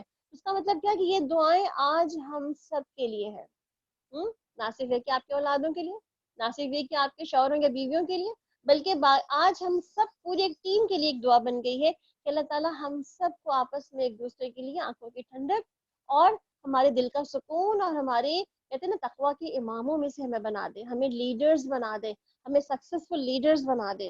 تو اللہ تعالیٰ سے آج ہم سب اپنے لیے دعا مانگ سکتے ہیں کہ اللہ تعالیٰ ہمیں ایسے کام کرنے والے ساتھی عطا فرما جو ہمارے لیے ایسی ہی آنکھوں کی ٹھنڈک بنے اور ایسے ہی ہمیں آگے لیڈرز بنانے کے طور پر لے جائیں۔ یعنی کہ لیڈر کیا کرتا ہے؟ لیڈر بناتا ہے۔ تو جب عباد الرحمان خود لیڈر ہے تو وہ بھی لیڈر بنا رہا ہے، اس کا مطلب ہے کہ اللہ تعالیٰ سے ہم کیا دعا کرتے ہیں؟ اگر ہم لیڈر ہیں تو ہم آگے لیڈرز ہی جنریٹ کریں گے، لیڈرز ہی بنائیں گے، ہم کوئی فالوورز نہیں بنائیں گے۔ سبحان اللہ، کتنی خوبصورت دعا سکھا دی اللہ تعالیٰ نے ہمیں، الحمدللہ۔ پھر کیا کہا گیا مزید؟ اور یہ وہ لوگ ہیں کہ جو اپنے صبر کا پھل جنت کی منزل کی شکل میں پائیں گے، اور وہاں پہ کیا کہیں گے؟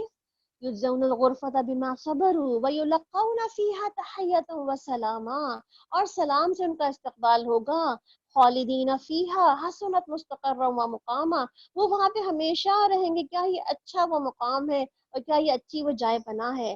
قل ما یعبأ بکم ربی لولا دعاؤکم فقد کذبتم فسوف یکون لزاما، اے محمد صلی اللہ علیہ وسلم کہو کہ لوگوں میرے رب کو تمہاری کیا حاجت پڑی اگر تم اس کو نہ پکارو، اب کہ تم نے رب کو جھٹلا دیا تو قریب تم وہ سزا پاؤ گے کہ جان چھڑانی بھی مشکل ہوگی۔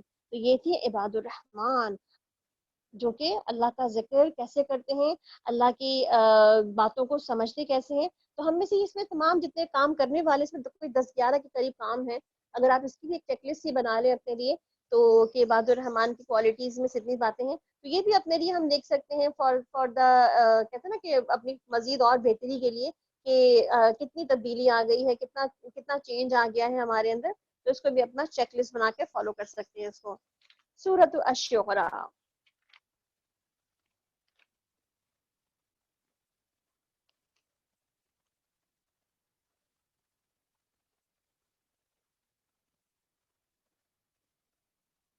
بسم اللہ الرحمن الرحیم، طاسیم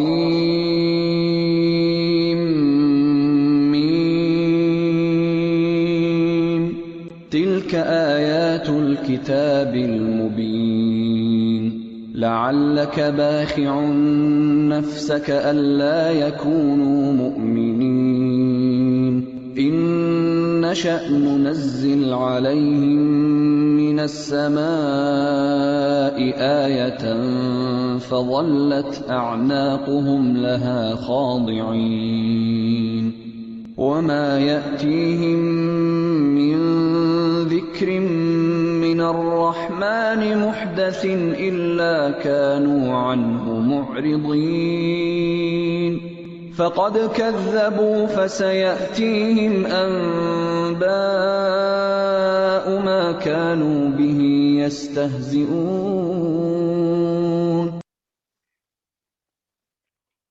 بسم اللہ الرحمن الرحیم، طاسیم،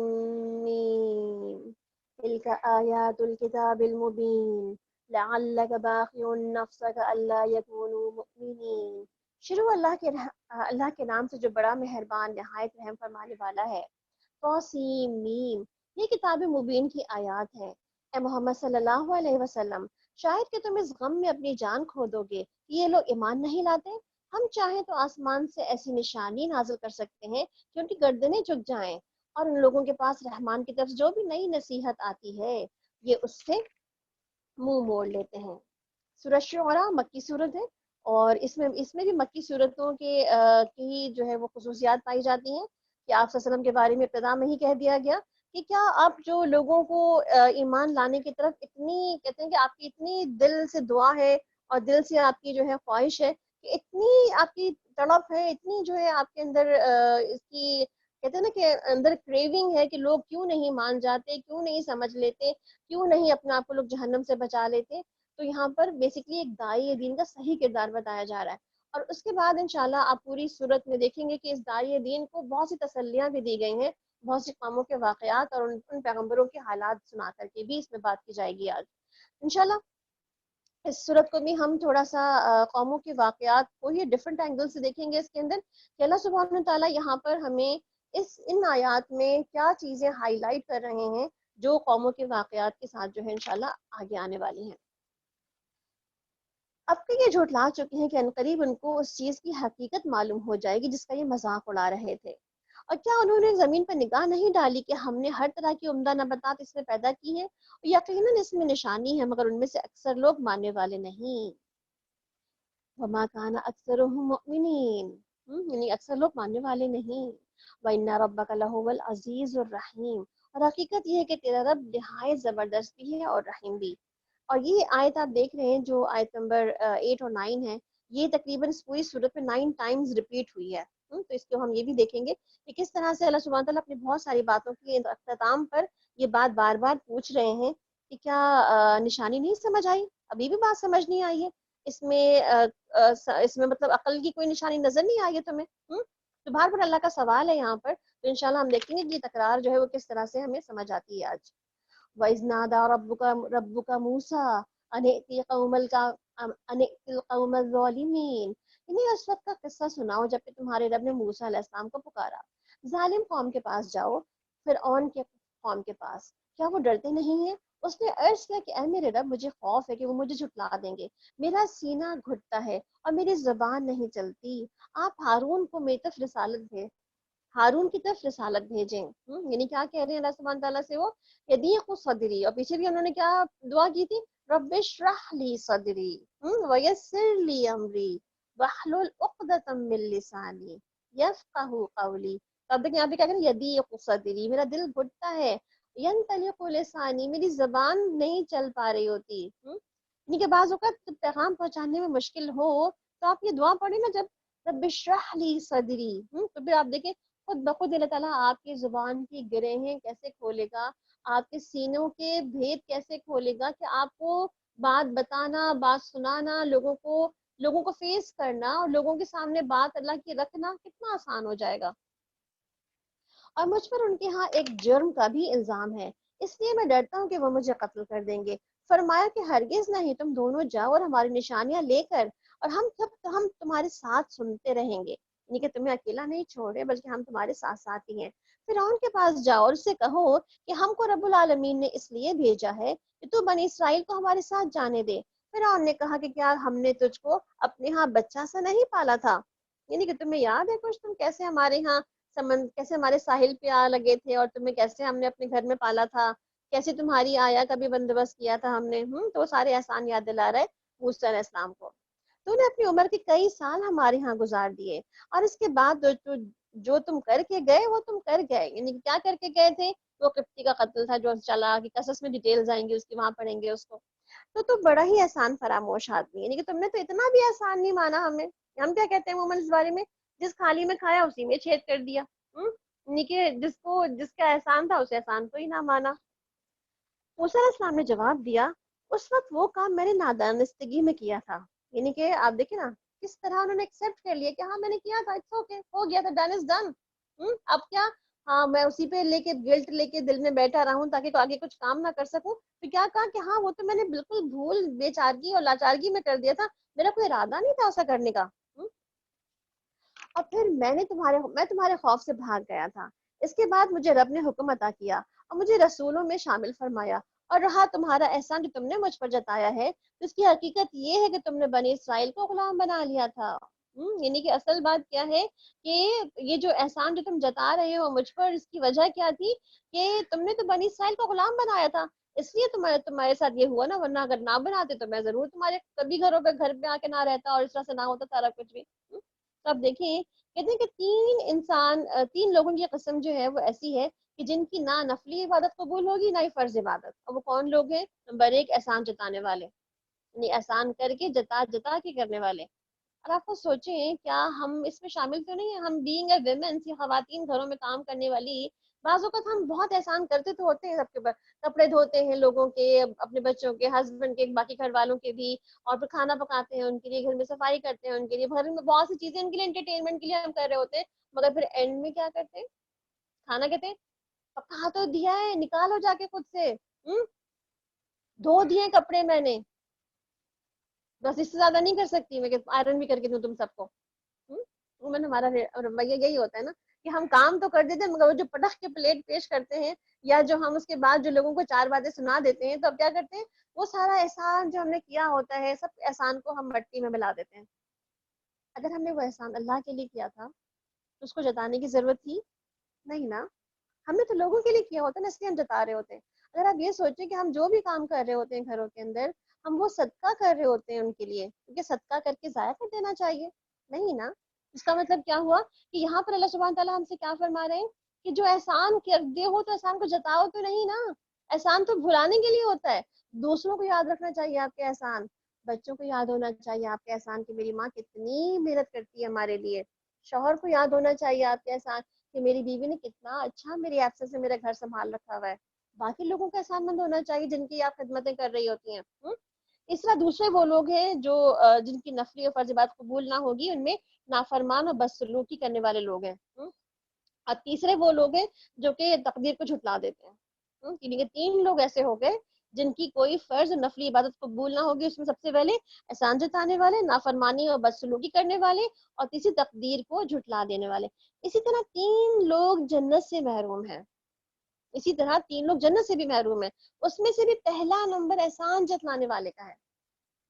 یعنی کہ عبادت تو قبول ہو ہی نہیں رہی، جنت بھی نہیں مل رہی. اور دوسرا ماں باپ کی نافرمانی کرنے والا، اور تیسرا عادی شرابی، یعنی کہ جو شراب کی زندگی میں ہی مست رہتا ہے. ٹھیک ہے، تو اس کا مطلب کیا ہے، آج سے ہمارے لیے تو ایک جو ہمیں آج کرنے والا کام، یعنی کہ جو نہ کرنے والا کام مل گیا وہ یہ، یعنی کہ ڈونٹس مل میں ہمیں ایک بہت بڑی اپنے لیے کہتے ہیں نا کہ اپنی اصلاح کے لیے جو چیز مل گئی آج، وہ ایک کریں ضرور کام مگر اس کو جتائیں نہیں، اس کا اجر ضائع نہ کریں، اس کا اجر اللہ کے پاس محفوظ رکھیں اپنا. فرعون نے کہا، اور یہ رب العالمین کیا ہوتا ہے؟ یعنی کہ یہ تم جو رب العالمین کہہ رہے ہو بار بار، یہ رب العالمین کا ہوتا ہے. موسیٰ علیہ السلام نے جواب دیا کہ آسمانوں اور زمین کا رب اور ان تمام چیزوں کا رب جو آسمان اور زمین کے درمیان ہے، اگر تم یقین کرنے والے ہو تو. فرعون نے اپنے گرد و پیش کے لوگوں سے کہا کہ سنتے ہو؟ موسیٰ علیہ السلام نے کہا کہ تمہارا بھی رب اور تمہارے ان آباء و اجداد کا بھی رب جو گزر چکے ہیں. فرعون نے حاضرین سے پھر کہا کہ تمہارے یہ رسول تو تمہاری طرف بھیجے گئے بالکل ہی پاگل معلوم ہوتے ہیں. یعنی کہ وہ دلیل کے جواب میں کیسے آپ موسیٰ علیہ السلام دلیل پہ دلیل دیے چلے جا رہے ہیں، اور وہ کیا کر رہا ہے، وہ ان کو اگنور کیے چلے جا رہا ہے، مسلم کو لیٹ ڈاؤن کیے، تحقیر کر رہا ہے ان کی. موسیٰ علیہ السلام نے کہا کہ مشرق اور مغرب اور جو کچھ ان کے درمیان ہے اس کا رب، اگر آپ سب لوگ کچھ یقین رکھتے ہیں تو، کچھ عقل رکھتے ہیں تو. یعنی کہ وما رب العالمین کا جواب کتنا پازیٹیو اور کتنا کلیئرلی انہوں نے 3 پوائنٹس میں دے دیا کہ رب کون ہوتا ہے.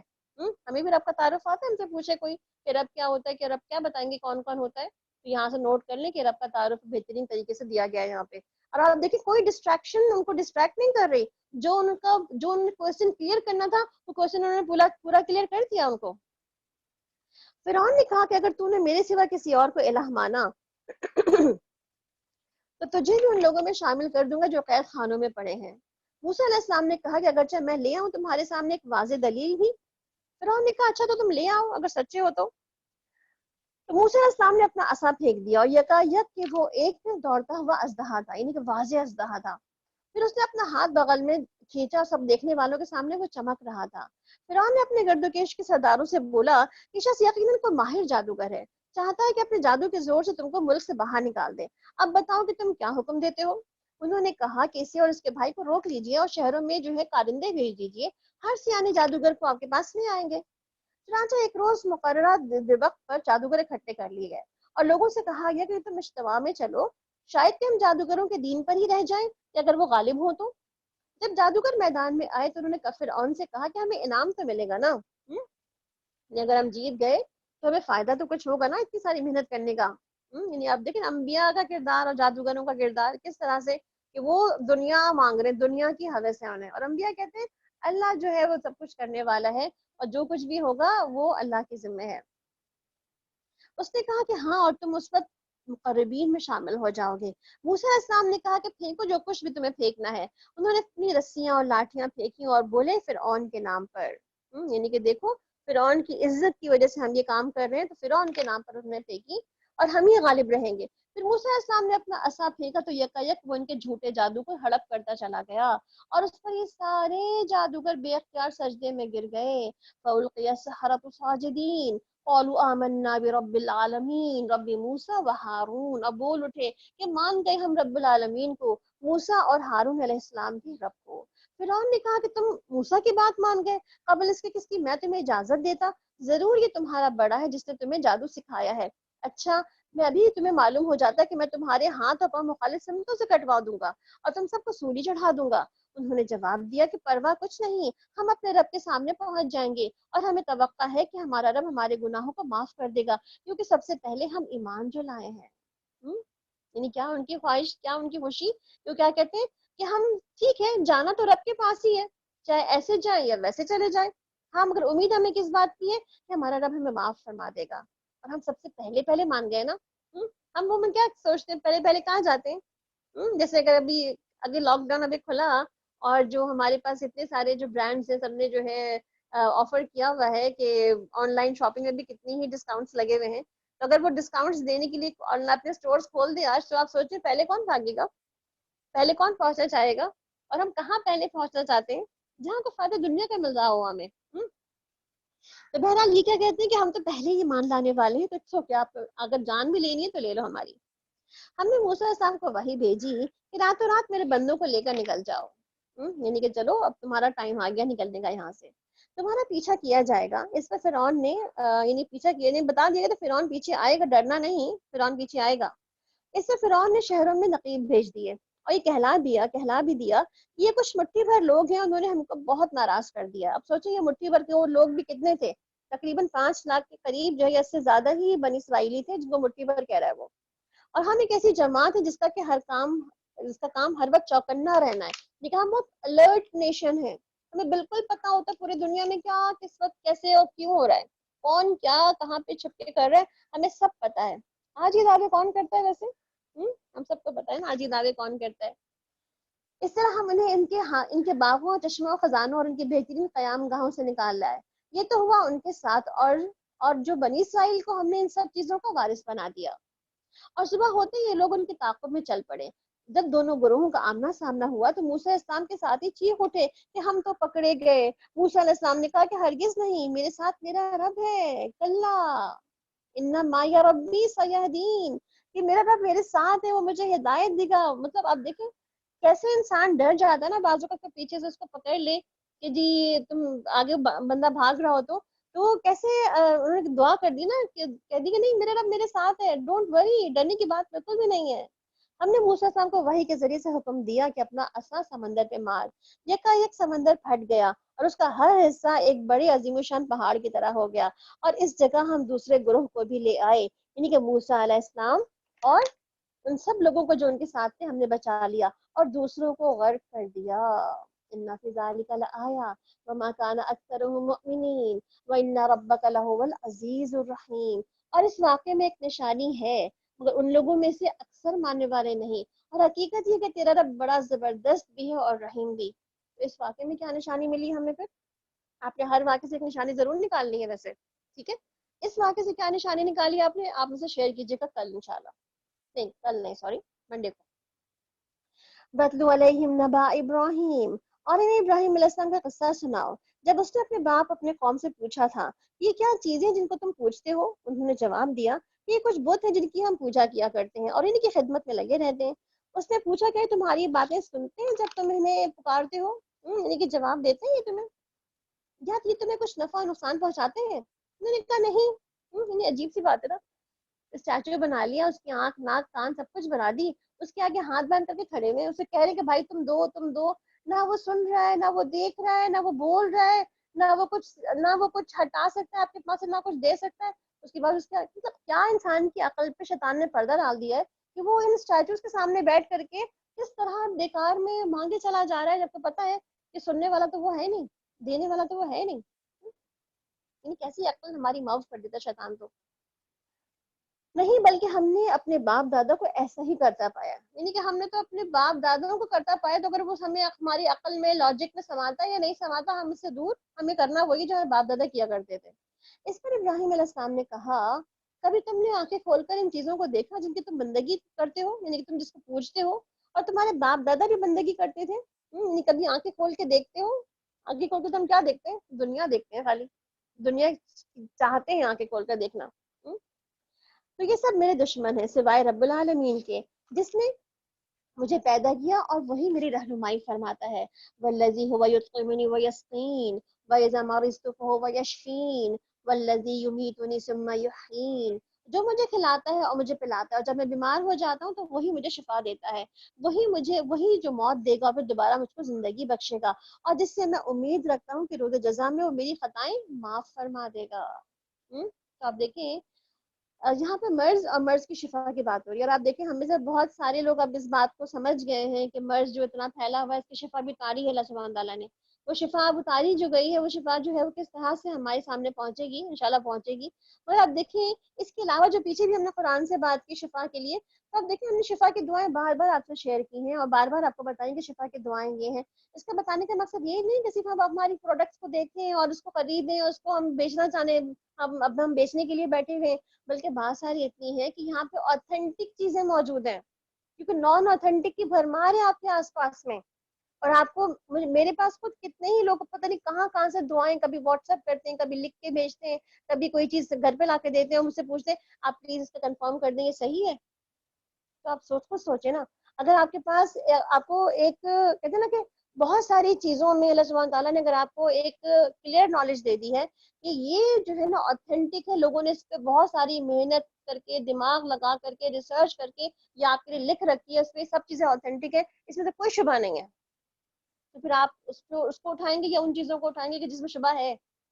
ڈیفینیٹلی آپ اس کو اٹھائیں گے جس میں شبہ نہیں ہوگا آپ کو۔ تو پھر آپ کو سوچیں کہ شفا کی دعائیں تو باقاعدہ لکھی ہوئی موجود ہیں، تو ہم شفا کی دعائیں، یہ کہ مرض تو ہے مگر شفا بھی ساتھ میں ہے، اور قرآن سب سے پہلی شفا ہے، تو اس لیے اپنے قرآن کی دعاؤں کو یا اپنی شفا کی دعاؤں کو اپنے ساتھ شامل حال رکھیں، اور اس کے بغیر جو ہے وہ اپنا کام آپ کا نہیں چل سکتا۔ اور دوسرے پہ طب نبوی آپ دیکھیں، طب کی بھی بہت سی چیزیں جو ہے وہ اللہ سبحانہ تعالیٰ نے ہمیں آپ صلی اللہ علیہ وسلم کے ذریعے سے بتا دی ہیں، تو ان طب کو بھی ضرور ہم اپنائیں کہ آپ صلی اللہ علیہ وسلم جو ہے وہ بہت ساری اپنے مرض کا علاج کس طرح سے کیا کرتے تھے، کیا چیزیں آپ کی لائف کا حصہ جن کی بنا پہ آپ بہت سے مرض سے ہی دور رہا کرتے تھے، تو وہ بھی ضرور ہم دیکھیں۔ جیسے کلونجی کے بارے میں آتا ہے، شہد کے بارے میں آتا ہے، تو وہ ضرور دیکھیں، اور کھجور کے بارے میں آتا ہے، کن کن چیزوں کے اندر جو ہے شفا رکھ دی گئی ہے۔ بہرحال پھر آپ دیکھیں پھر یہاں پر ابراہیم علیہ السلام دعا بھی کریں، اس کا مطلب ہے کہ بعض اوقات آپ مرض کے ساتھ ساتھ مرض کی دعا بھی کریں نا، یعنی کہ مرض کی اصلاح کے لیے دوا کریں، دم کریں، قرآن پاک سے علاج کریں، اور پھر ساتھ میں دعا بھی کریں کہ اللہ اس مرض کو دور کر دے نا۔ تو ہم بعض اوقات ایک کام کر رہے ہوتے ہیں، یہاں تینوں کام کرنے کا حکم دیا جا رہا ہے۔ ربی حبلی حکما والحقنی بالصالحین، اے میرے رب مجھے حکم عطا فرما اور مجھ کو صالحوں کے ساتھ ملا دے۔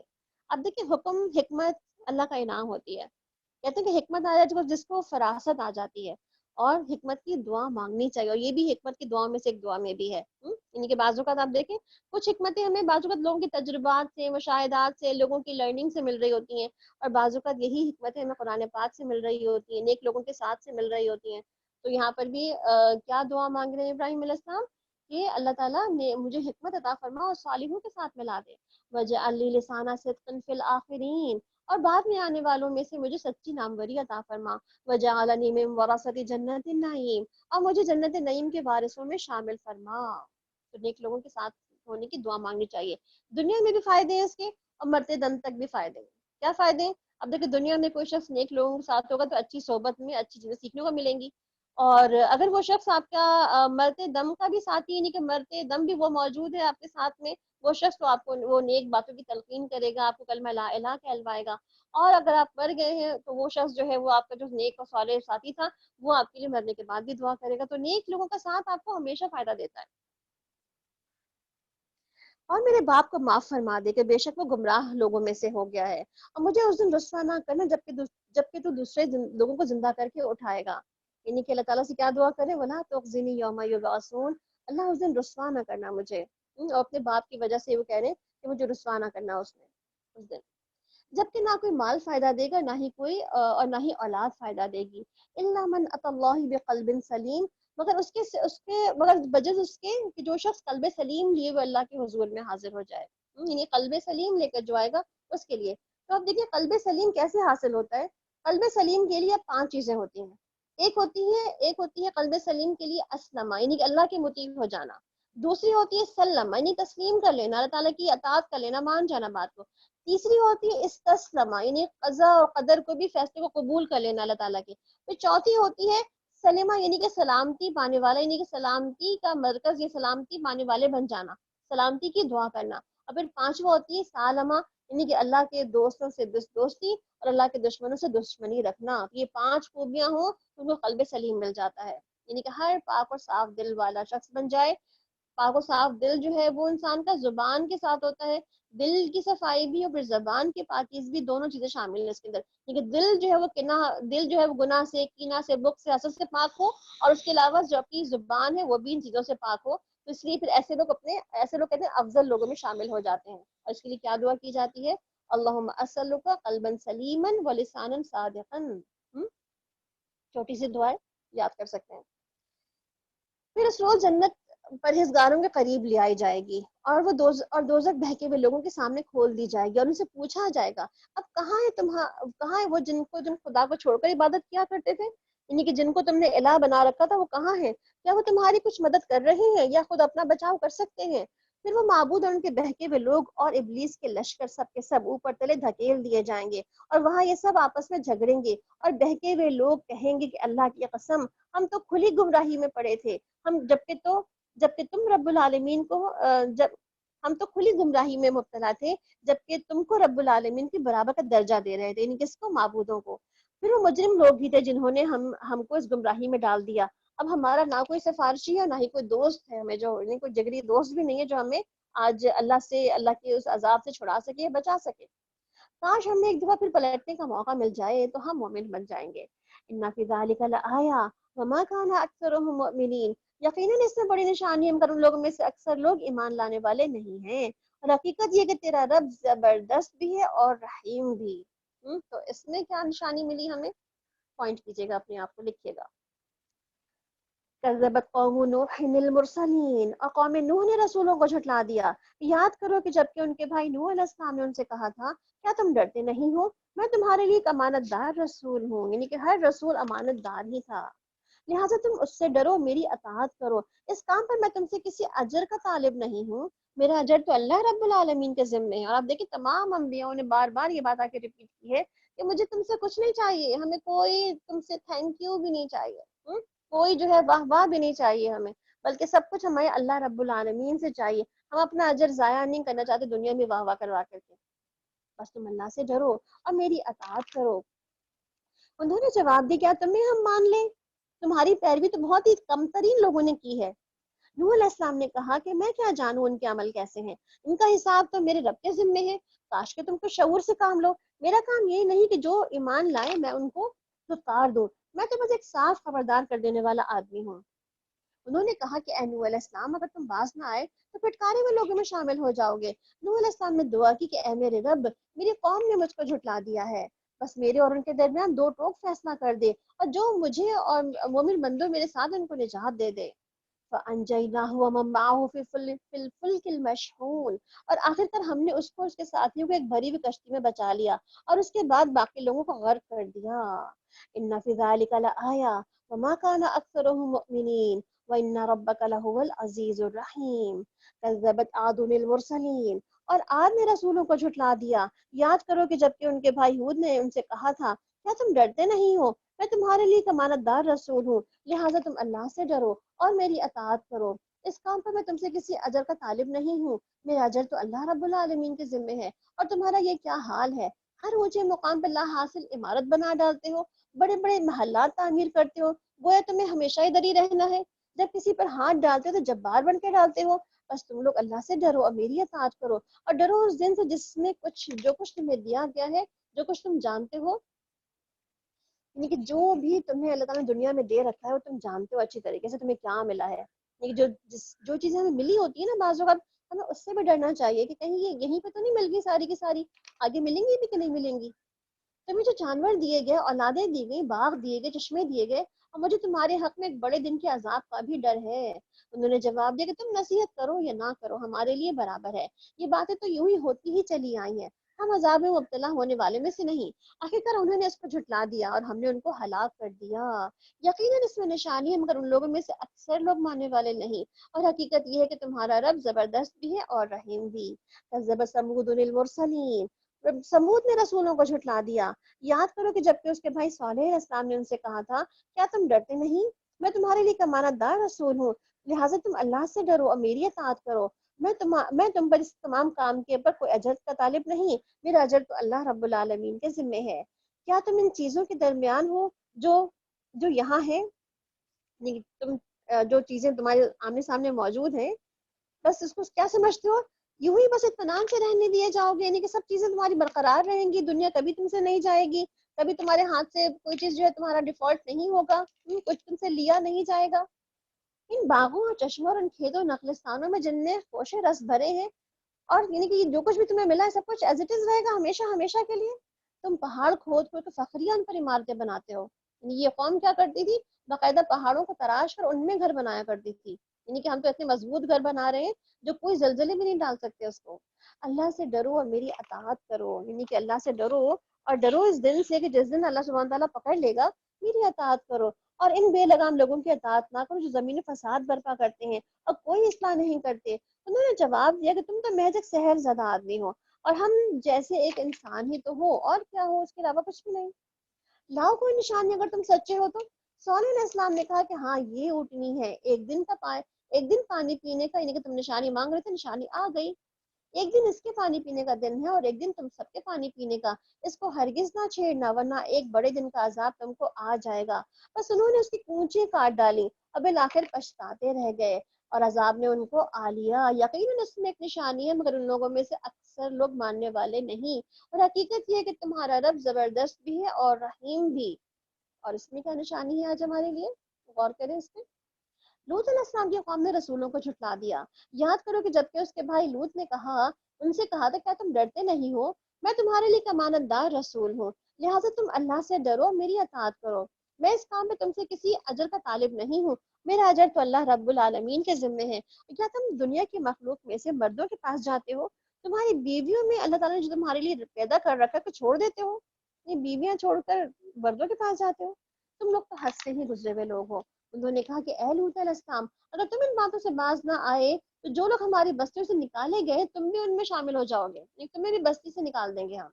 اس نے کہا کہ تمہارے کرتوتوں پہ جو لوگ اڑ رہے ہیں میں بھی ان میں سے شامل ہوں، یعنی کہ مجھے بھی تمہارے ان کاموں پہ اڑن ہو رہی ہے، جلن ہو رہی ہے کہ تم کیا کر رہے ہو، تم اپنی زندگی اور آخرت برباد کر رہے ہو.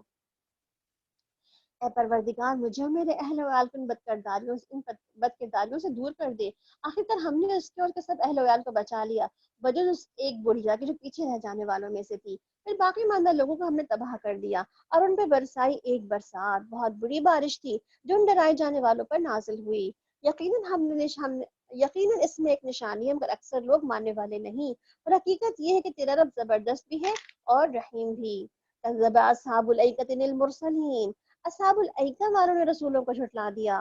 یاد کرو کہ جب کہ شعیب علیہ السلام نے ان سے کہا کہ تم ڈرتے نہیں ہو، میں تمہارے درمیان ایک امانت دار رسول ہوں، لہٰذا تم اللہ سے ڈرو، میری اطاعت کرو. میں اس کام پہ تمہارے لیے کسی اجر کا طالب نہیں، میرا اجر تو اللہ رب العالمین کے ذمے ہے. پیمانے ٹھیک بھرو اور کسی کو گھاٹا نہ دو، صحیح ترازو سے تولو اور لوگوں کو ان کی چیزیں کم کر کے نہ دو. زمین میں فساد نہ پھیلاتے پھرو. اس ذات کا خوف کرو جس نے تمہیں اور گزشتہ نسلوں سے پیدا کیا ہے. انہوں نے کہا تم تو محض ایک سحر زدہ آدمی ہو اور کچھ بھی نہیں، مگر ایک انسان ہم جیسے ہی تو ہو اور ہم تجھے بالکل جھوٹا ہی سمجھتے ہیں. اگر تو سچا ہے تو آسمان کا ٹکڑا ہم پر گرا دے. شعیب علیہ السلام نے کہا کہ میرا رب جانتا ہے جو کچھ تم کر رہے ہو. انہوں نے اسے جھٹلا دیا. آخرکار چھتری والے دن کا عذاب ان پر آ گیا اور بڑے ہی خوفناک دن کا عذاب تھا. یقیناً اس میں نشانی ہے مگر ان لوگوں میں سے اکثر ماننے والے نہیں. اور حقیقت یہ ہے کہ تمہارا رب نہایت زبردست ہے اور رحیم بھی ہے. وَإِن نزل بِهِ روح الامین. اور یہ سب رب العالمین کی طرف سے نازل. وَإِنَّهُ لَتَنزِيلُ رَبِّ الْعَالَمِينَ نزل به الروح الامین. اور یہ رب العالمین کی طرف سے نازل کردہ چیز ہے، یعنی کیا؟ یہ قرآن پاک جو ہمارے ہاتھوں میں موجود ہے. اسی لے کر تمہارے دل پر امانت دار روح یعنی کہ جبریل علیہ السلام اترے ہیں تاکہ تم ان لوگوں میں شامل ہو جاؤ جو کہ ڈرانے والے ہیں. صاف صاف عربی زبان میں ہے. یعنی قرآن کا بہترین تعارف ہے کہ عربی زبان میں آیا ہے یہ قرآن تاکہ ہم سمجھ سکیں. اور پیچھے عربی کے بارے میں بہت ڈیٹیل سے ہم پڑھ چکے ہیں کہ پرانی زبان ہے. اور پرانی زبان کیسی ہے؟ جس میں ہر طرح کی چیزیں جو خصوصیات جو ہیں وہ پوری کے پوری موجود ہیں اس میں. اور اگلے لوگوں کی کتابوں میں بھی یہ موجود ہے. کیا ان اہل مکہ کے لیے کوئی نشانی نہیں کہ اسے علماء بنی اسرائیل جانتے ہیں؟ یعنی کہ وہ نہیں سمجھتے کہ علماء بنی اسرائیل کے پاس جا کے پوچھتے ہیں. وہ ان سے بھی پوچھتے ہیں تو ان سے بھی صحیح بات پوچھ لیں. اگر ہم کسی اجمی پر نازل کر دیتے اور یہ فصیح عربی زبان ان کو پڑھ کر سنا رہا ہوتا تب بھی یہ مان کر نہ دیتے.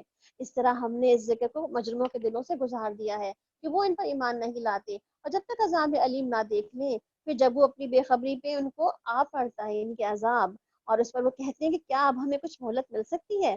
تو کیا یہ لوگ ہمارے عذاب کے لیے جلدی مچا رہے ہیں؟ تم نے کچھ غور کیا کہ اگر ہم انہیں برسوں تک عیش کرنے کی مہلت دے دیتے اور وہی چیز ان پر آ جائے جس پہ ان کو ڈرایا جا رہا تھا تو وہ سامان دنیا جو ان کو ملا ہوا ہے وہ ان کے کس کام آئے گا؟ دیکھو ہم نے کبھی کسی بستی کو اس کے بغیر ہلاک نہیں کیا کہ اس کے لیے خبردار کرنے والے اور حق نصیحت ادا کرنے والے لوگ بھیجے اور ہم ظالم نہ تھے. وما تنزلت به الشیاطین اور اس کتاب مبین کو شیاطین لے کے نہیں اترتے. نہ یہ ان کا کام ہے نہ ہی ان کو سجتا ہے اور نہ وہ ایسا کر سکتے ہیں. وہ تو اس کی سماعت تک سے محروم رکھے گئے ہیں. بس اے محمد صلی اللہ علیہ وسلم اللہ کے سوا کسی دوسرے کو نہ پکارو ورنہ تم بھی سزا پانے والوں میں شامل ہو جاؤ گے. وانذر عشیرتک الاقربین اور اپنے قریبی رشتہ داروں کو ڈراؤ. تبلیغ کا کام کا آغاز اپنے رشتہ داروں سے کرو. اور آپ صلی اللہ علیہ وسلم نے بھی اپنے اب دیکھیں کوہ صفا پہ کھڑے ہو کر اپنے رشتہ داروں کو ہی تو پکارا تھا. اے بنی فلاں اے بنی فلاں اور سب سے کیا کہا تھا؟ قولوا لا الہ الا اللہ تفلحوا واخفض جناحک لمن اتبعک من المؤمنین. اور ایمان لانے والوں میں سے جو لوگ تمہاری پیروی اختیار کریں گے ان کے ساتھ تواضع سے پیش آؤ. لیکن اگر وہ تمہاری نافرمانی کریں تو ان سے کہہ دو کہ جو کچھ تم کرتے ہو اس سے میں بری ذمہ ہوں. وتوکل علی العزیز الرحیم اور اس زبردست اور رحیم پر توکل کرو جو اس وقت بھی تمہیں دیکھ رہا ہوتا جب تم اٹھتے ہو اور سجدہ گزار لوگوں میں تمہاری نقل و حرکت پر نظر رکھتا ہے. وہ سب کچھ جاننے والا ہے. لوگوں کیا میں تمہیں بتاؤں کہ شیاطین کس پر اترا کرتے ہیں؟ وہ ہر جال ساز بدکار پر اترا کرتے ہیں. سنی سنائی باتوں کو کانوں میں پھونکتے ہیں اور ان میں سے اکثر جھوٹے ہوتے ہیں. رہے شعراء تو ان کے پیچھے تو بہکے ہوئے لوگ چلا کرتے ہیں. کیا تم دیکھتے نہیں ہو کہ وہ ہر وادی میں بھٹکتے پھرتے ہیں اور ایسی باتیں کہتے ہیں جو کرتے نہیں ہیں سوائے ان لوگوں کے جو ایمان لائے اور جنہوں نے نیک عمل کیے. اللہ کو کثرت سے یاد کیا اور جب ان پر ظلم کیا گیا تو اسے بدلہ لے لیا. اور ظلم کرنے والوں کو عنقریب معلوم ہو جائے گا کہ کس انجام سے دو چار ہوتے ہیں. سورۃ النمل.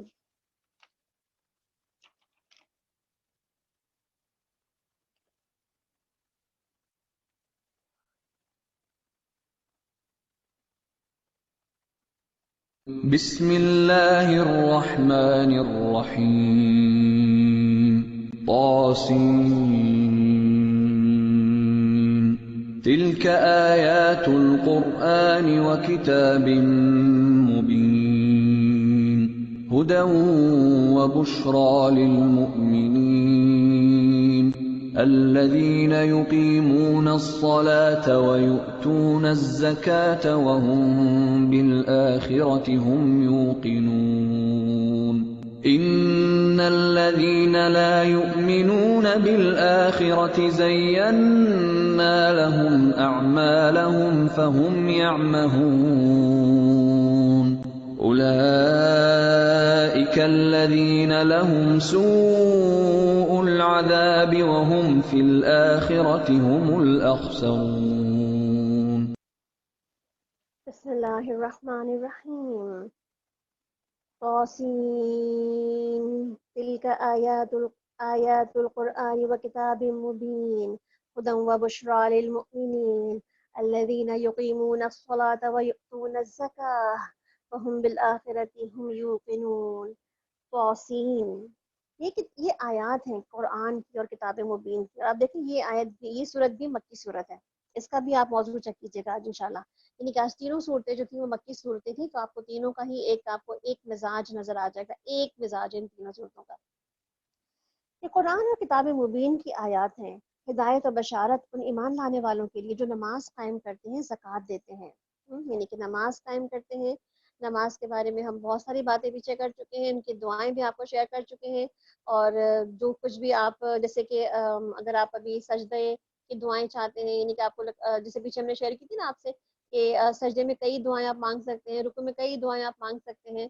تو انشاءاللہ ہم آپ کے ساتھ کوشش تو یہ کریں گے کچھ دعائیں آپ مزید شیئر بھی کر دیں، مطلب وہ کتابوں کے علاوہ یہ کارڈز کے علاوہ کہ جو دعائیں آپ اپنی سجدے میں اور اپنے رکوع میں مانگ سکتے ہیں انشاءاللہ. تو تاکہ پھر مزید ہمیں اپنی نمازوں میں مزہ ہے نا، نمازوں کو انجوائے کرنا سیکھیں. جب نماز کی انجوائمنٹ آ جائے گی نا ہمارے اندر تو پھر آپ سوچیں دنیا ساری ہیچ لگنے لگے گی. کیونکہ آپ وسلم حضرت بلال رضی اللہ عنہ کو کیا فرماتے تھے، یا ارحنا یا بلال، یعنی کہ بلال ہماری اذان دو، ہمیں نماز سے آنکھوں کی ٹھنڈک پہنچاؤ، یعنی کہ نماز میری آنکھوں کی ٹھنڈک ہے. تو یہ نماز ٹھنڈک کب بنتی ہے؟ جب نماز کو ہم اسی طرح سے ادا کرتے ہیں جیسے کہ اس کو ادا کرنا چاہیے. پھر وہ ایسے لوگ ہیں جو آخرت پر پورا یقین رکھتے ہیں. حقیقت یہ ہے کہ جو لوگ آخرت کو نہیں مانتے ان کے لیے ہم نے ان کی کرتوتوں کو خوشنما بنا دیا ہے، اس لیے وہ بھٹکتے پھرتے ہیں. یہ وہ لوگ ہیں جن کے لیے بری سزا ہے، اور آخرت میں سب سے زیادہ خسارے میں رہنے والے لوگ یہی ہیں. بلا شبہ تم یہ قرآن ایک حکیم اور علیم ہستی کی طرف سے پا رہے ہو. یعنی کہاں سے آئی ہے یہ کتاب ہمارے لیے؟ اللہ سبحانہ تعالیٰ کی طرف سے آ رہی ہے یہ کتاب ہمارے پاس، انہیں کے پاس سے آئی، اس لیے کوئی شبہ کوئی شک نہیں ہے اس کے، لا ریب فیہ ہے یہ. جب موسیٰ علیہ السلام نے اپنے گھر والوں سے کہا کہ مجھے ایک آگ نظر آئی ہے تو میں ابھی تمہارے لیے وہاں سے کوئی خبر لے کر آتا ہوں یا کوئی انگارہ چن لاتا ہوں تاکہ تم لوگ گرم ہو سکو، یعنی کہ تمہارے لیے آسانی پیدا ہو جائے، سردی کا موسم ہے، گرمی کچھ تاپ سکو اپنے لیے. جب وہ وہاں پہنچے تو ندا آئی کہ مبارک ہو، اور جو کچھ اس آگ میں ہے اور جو اس کے ماحول میں ہے پاک ہے اللہ سب جہان والوں کا پروردگار. اے موسیٰ یہ میں ہوں اللہ زبردست اور دانا. یعنی کہ یہاں پر اللہ تعالیٰ کیسے اپنی موسیٰ علیہ السلام سے اپنا انٹروڈکشن دے رہے ہیں کہ میں ہوں اللہ، اور پیچھے کیا فرمایا پیچھے کہ جو کچھ بھی اس ماحول میں ہے اور اللہ کی جو ندا آئی ہے وہ سب کیا ہے؟ سبحان اللہ. یعنی کہ تسبیح کے ساتھ ہے، اللہ کی تسبیح کے ساتھ ہے. اور کہتے ہیں نا سبحان اللہ و بحمدہ، یا پھر پیچھے بھی ہم نے کل ذکر کیا سبحان اللہ ایک بہترین تسبیح میں سے ایک تسبیح ہے. تو اب دیکھیں قرآن پاک میں خود بہت سی تسبیحات نا ریپیٹ ہوئی ہیں، جیسے سبحان اللہ کی ایک تسبیح بھی اس میں شامل ہے. اور پھینک دو تم اپنا عصا، یعنی کہ اپنی لاٹھی پھینک دو جو تمہارے ہاتھوں میں ہے. جو ہی موسیٰ علیہ السلام نے دیکھا کہ وہ لاٹھی سانپ کی طرح بل کھا رہی ہے تو پیٹ پھیر کر بھاگے اور پیچھے مڑ کر کے بھی نہ دیکھا. یعنی کہ ڈر گئے نا، ایک فطری سا ڈر ہے انسان کے زندگی میں، انسان کے اندر تو ہوتا ہی ہے کہ جو بھی سانپ کو یا کوئی اژدہے کو دیکھ لے گا تو ڈر کے بھاگے گا ایسے ہی. اے موسیٰ ڈرو نہیں، ہمارے حضور لوگ رسول ڈرا نہیں کرتے، یعنی کہ میرے پاس ہو تم موجود، اللہ کے پاس موجود ہو، تم ڈرو نہیں، کچھ نہیں ہوگا. اللہ کہ کسی نے قصور کیا ہو، یعنی کہ کوئی بڑا گناہ کر کے آیا تو ضرور ڈرتا ہے بندہ، مگر اللہ نے جب کوئی قصور کیا بغیر بلایا تو کوئی ڈرنے کی بات ہی نہیں ہے. پھر اگر برائی کے بعد اس نے بھلائی کی یعنی فعل کو بدل لیا تو میں معاف کرنے والا اور مہربان ہوں. تو ذرا اپنا ہاتھ گریبان میں ڈالو اور نکالو تو چمکتا ہوا نکلے گا بغیر کسی تکلیف کے. یہ 2 نشانیاں 9 نشانیوں میں سے ہیں جو فرعون اور قوم کی طرف مطلب ان کو لے جانے کے لیے دی جا رہی ہیں، اور وہ بڑے ہی بد کردار لوگ ہیں. مگر جب ہماری کھلی نشانیاں ان لوگوں کے سامنے آئیں تو انہوں نے کہا کہ یہ تو کھلا جادو ہے. انہوں نے سراسر ظلم اور غرور کی راہ سے ان نشانیوں کا انکار کر دیا، حالانکہ دل ان کے قائل ہو چکے تھے. کہ اب دیکھ لو ان مفسدوں کا انجام کیسے ہوا، دل کیسے قائل ہو گئے تھے. پیچھے ہم نے دیکھا نا کیسے سارے جادو کو سجدے میں گر گئے تھے، تو دل تو مان گیا تھا نا کہیں سچ تو ہے. دوسری طرف ہم نے داؤد علیہ السلام اور سلیمان علیہ السلام کو علم عطا کیا. یعنی کہ یہاں پر کہانی تھوڑی سی جو ہے وہ مزید اور اضافے کے ساتھ آ رہی ہے. یہاں پہ 2 اور بھی اللہ سبحانہ تعالیٰ نے انبیاء کی مثال اور کہانی یہاں پر ایڈ کی ہے. اس کو بھی دیکھیں کہ یہ مکی صورت کی خوبصورتی تمام انبیاءوں کے واقعات جو ہے وہ انہی صورتوں میں آتے ہیں اکثریت سے. انہوں نے کہا کہ شکر ہے اس اللہ کا جس نے ہم کو بہت سے مومن بندوں پر فضیلت عطا کی ہے. اور داؤد علیہ السلام کا وارث سلیمان علیہ السلام ہوئے. یعنی کہ کس طرح سے اللہ تعالیٰ نے ایک نبی کے وارث ان کے بیٹے کو بنا دیا. تو کہا جا رہا ہے کہ ایک بہترین بادشاہت تھی، یعنی کہ نبوت کی بھی وراثت تھی اور حکومت کی بھی، بادشاہت کی بھی وراثت تھی. اس نے کہا کہ لوگوں ہمیں پرندوں کی بولیاں سکھائی گئی ہیں اور ہمیں ہر طرح کی چیزیں دی گئی ہیں، بے شک یہ اللہ کا نمایاں فضل ہے. سلمان علیہ السلام کے لیے جن اور انسان اور پرندوں کے لشکر جمع کیے گئے تھے. سبحان اللہ، کتنی بڑی لشکر، کتنی بڑی فورس ہوگی وہ، کتنی بڑی یونائٹ فورس ہوگی. بلکہ وہ پورے ضبط میں رکھے جاتے ہیں، ویری ڈسپلنڈ آرمی. سوچیں آپ، آج ڈسپلن آرمی کہاں کس ملک کی کہی جاتی ہے، سوچیں ذرا. یہاں تک کہ جب یہ سب چوٹیوں کی وادیوں میں پہنچے تو ایک چوٹی نے کہا کہ اے چوٹیوں، اپنے بلوں میں گھس جاؤ، کہیں ایسا نہ ہو کہ سلمان علیہ السلام ان کا لشکر تمہیں کچل ڈالیں اور انہیں خبر بھی نہ ہو. یعنی کہ چوٹی پہچانتی ہے کہ نبی کون ہے. چوٹی پہچانتی ہے کہ وہ اگر انجانے میں کہیں کو پتہ ہی نہ ہو، یعنی کہ نبی نہیں مارے گا کبھی چوٹیوں کو، وہ ظلم نہیں کرے گا کسی مخلوق کے ساتھ، تو وہ انجانے میں کہیں ہم پر نہ پڑ جائیں. تو اب دیکھیں کس طرح سے چوٹیاں تک پہچانتی ہیں انبیاء کو، ایک ہم انسان نہیں پہچان پا رہے. یہ تو کتنی خوبصورت مثال بتائی گئی اللہ سبحانہ تعالیٰ کی طرف سے. کہیں ایسا نہ ہو کہ سلمان علیہ السلام کا لشکر تمہیں کچل ڈالے اور انہیں خبر بھی نہ ہو. سلمان علیہ السلام اس کی بات پر مسکرا کر ہنس پڑے. یعنی مسکرا دیے. اب دیکھیں تمام انبیاء مسکراتے ہی ہیں، کوئی کہتے ہیں لگا لگا کے ہنستا نہیں ہے، جو کہا لگا کے ہم ہنستے ہوتے ہیں نا. فتبسم، بس تبسم کرتے ہیں. تو کہتے ہیں مسکرا کر ہنس پڑے، یعنی کہ بہت ہی ان کو اس بات میں مزہ آیا. اور کس بات کا انجوائے کیا انہوں نے؟ چوٹیوں کی زبان جو سمجھ رہے تھے. اللہ تعالیٰ نے ان کو ایک معجزہ دیا تھا نا کہ یہ جانوروں کی زبان سمجھتے تھے. تو کیا بات ہے نا کہ آپ کو چوٹیاں کیا باتیں کر رہی ہیں وہ سمجھ آ جائے. اور آپ دیکھیں گرمیوں کا سیزن آ گیا، چوٹیوں کو آپ دیکھتے ہیں کس لائن لگا کے جا رہی ہوتی ہیں، کبھی کھانا اٹھا کے لے جا رہی ہوتی ہیں، کبھی خود چل کے جا رہی ہوتی ہیں، آپس سے باتیں کرتی جاتی ہیں. وہ تو ہمیں سمجھ تو نہیں آتی نا، ہمیں تو سنائی بھی نہیں دیتی. بلکہ وقال ربي أوزعني أن أشكر نعمتك التي أنعمت علي وعلى والدي وأن أعمل صالحا ترضاه وادخلني برحمتك في عبادك الصالحين. اے میرے رب مجھے قابو میں رکھ، یعنی کہ اتنی کچھ تم نے دے رکھا ہے، اتنا کچھ تم نے مجھے نواز رکھا ہے کہ تو مجھے قابو میں رکھ، یعنی کہ میں بے قابو نہ ہو جاؤں ان تمام باتوں کو، ان تمام پاورز کو لینے کے بعد، کہ میں تیرے احسان کا شکر ادا کرتا رہوں کہ تو نے مجھ پر اور میرے والدین پر کیا ہے، اور ایسا عمل کروں جو تجھے پسند آ جائے، اور اپنی رحمت سے مجھ کو اپنے صالح بندوں میں شامل کر لے. خوبصورت دعا ہے. اگر ہم اپنی دعا میں شامل کر لیں تو یہ ہمارے لیے بھی دعا ایسے ہی ہوگی، اس سے کہ ہم اللہ تعالیٰ سے اپنی تمام نعمتوں کا شکر ادا کرتے ہیں. سلمان علیہ السلام نے پرندوں کا جائزہ لیا، یعنی کہ ہر روزانہ ایک جیسے پریڈ لگتی تھی نا، باقاعدہ اٹینڈنس لگا کرتی تھی سب کی، اور کہا کہ کیا بات ہے کہ میں فلاں ہدہد کو نہیں دیکھ رہا.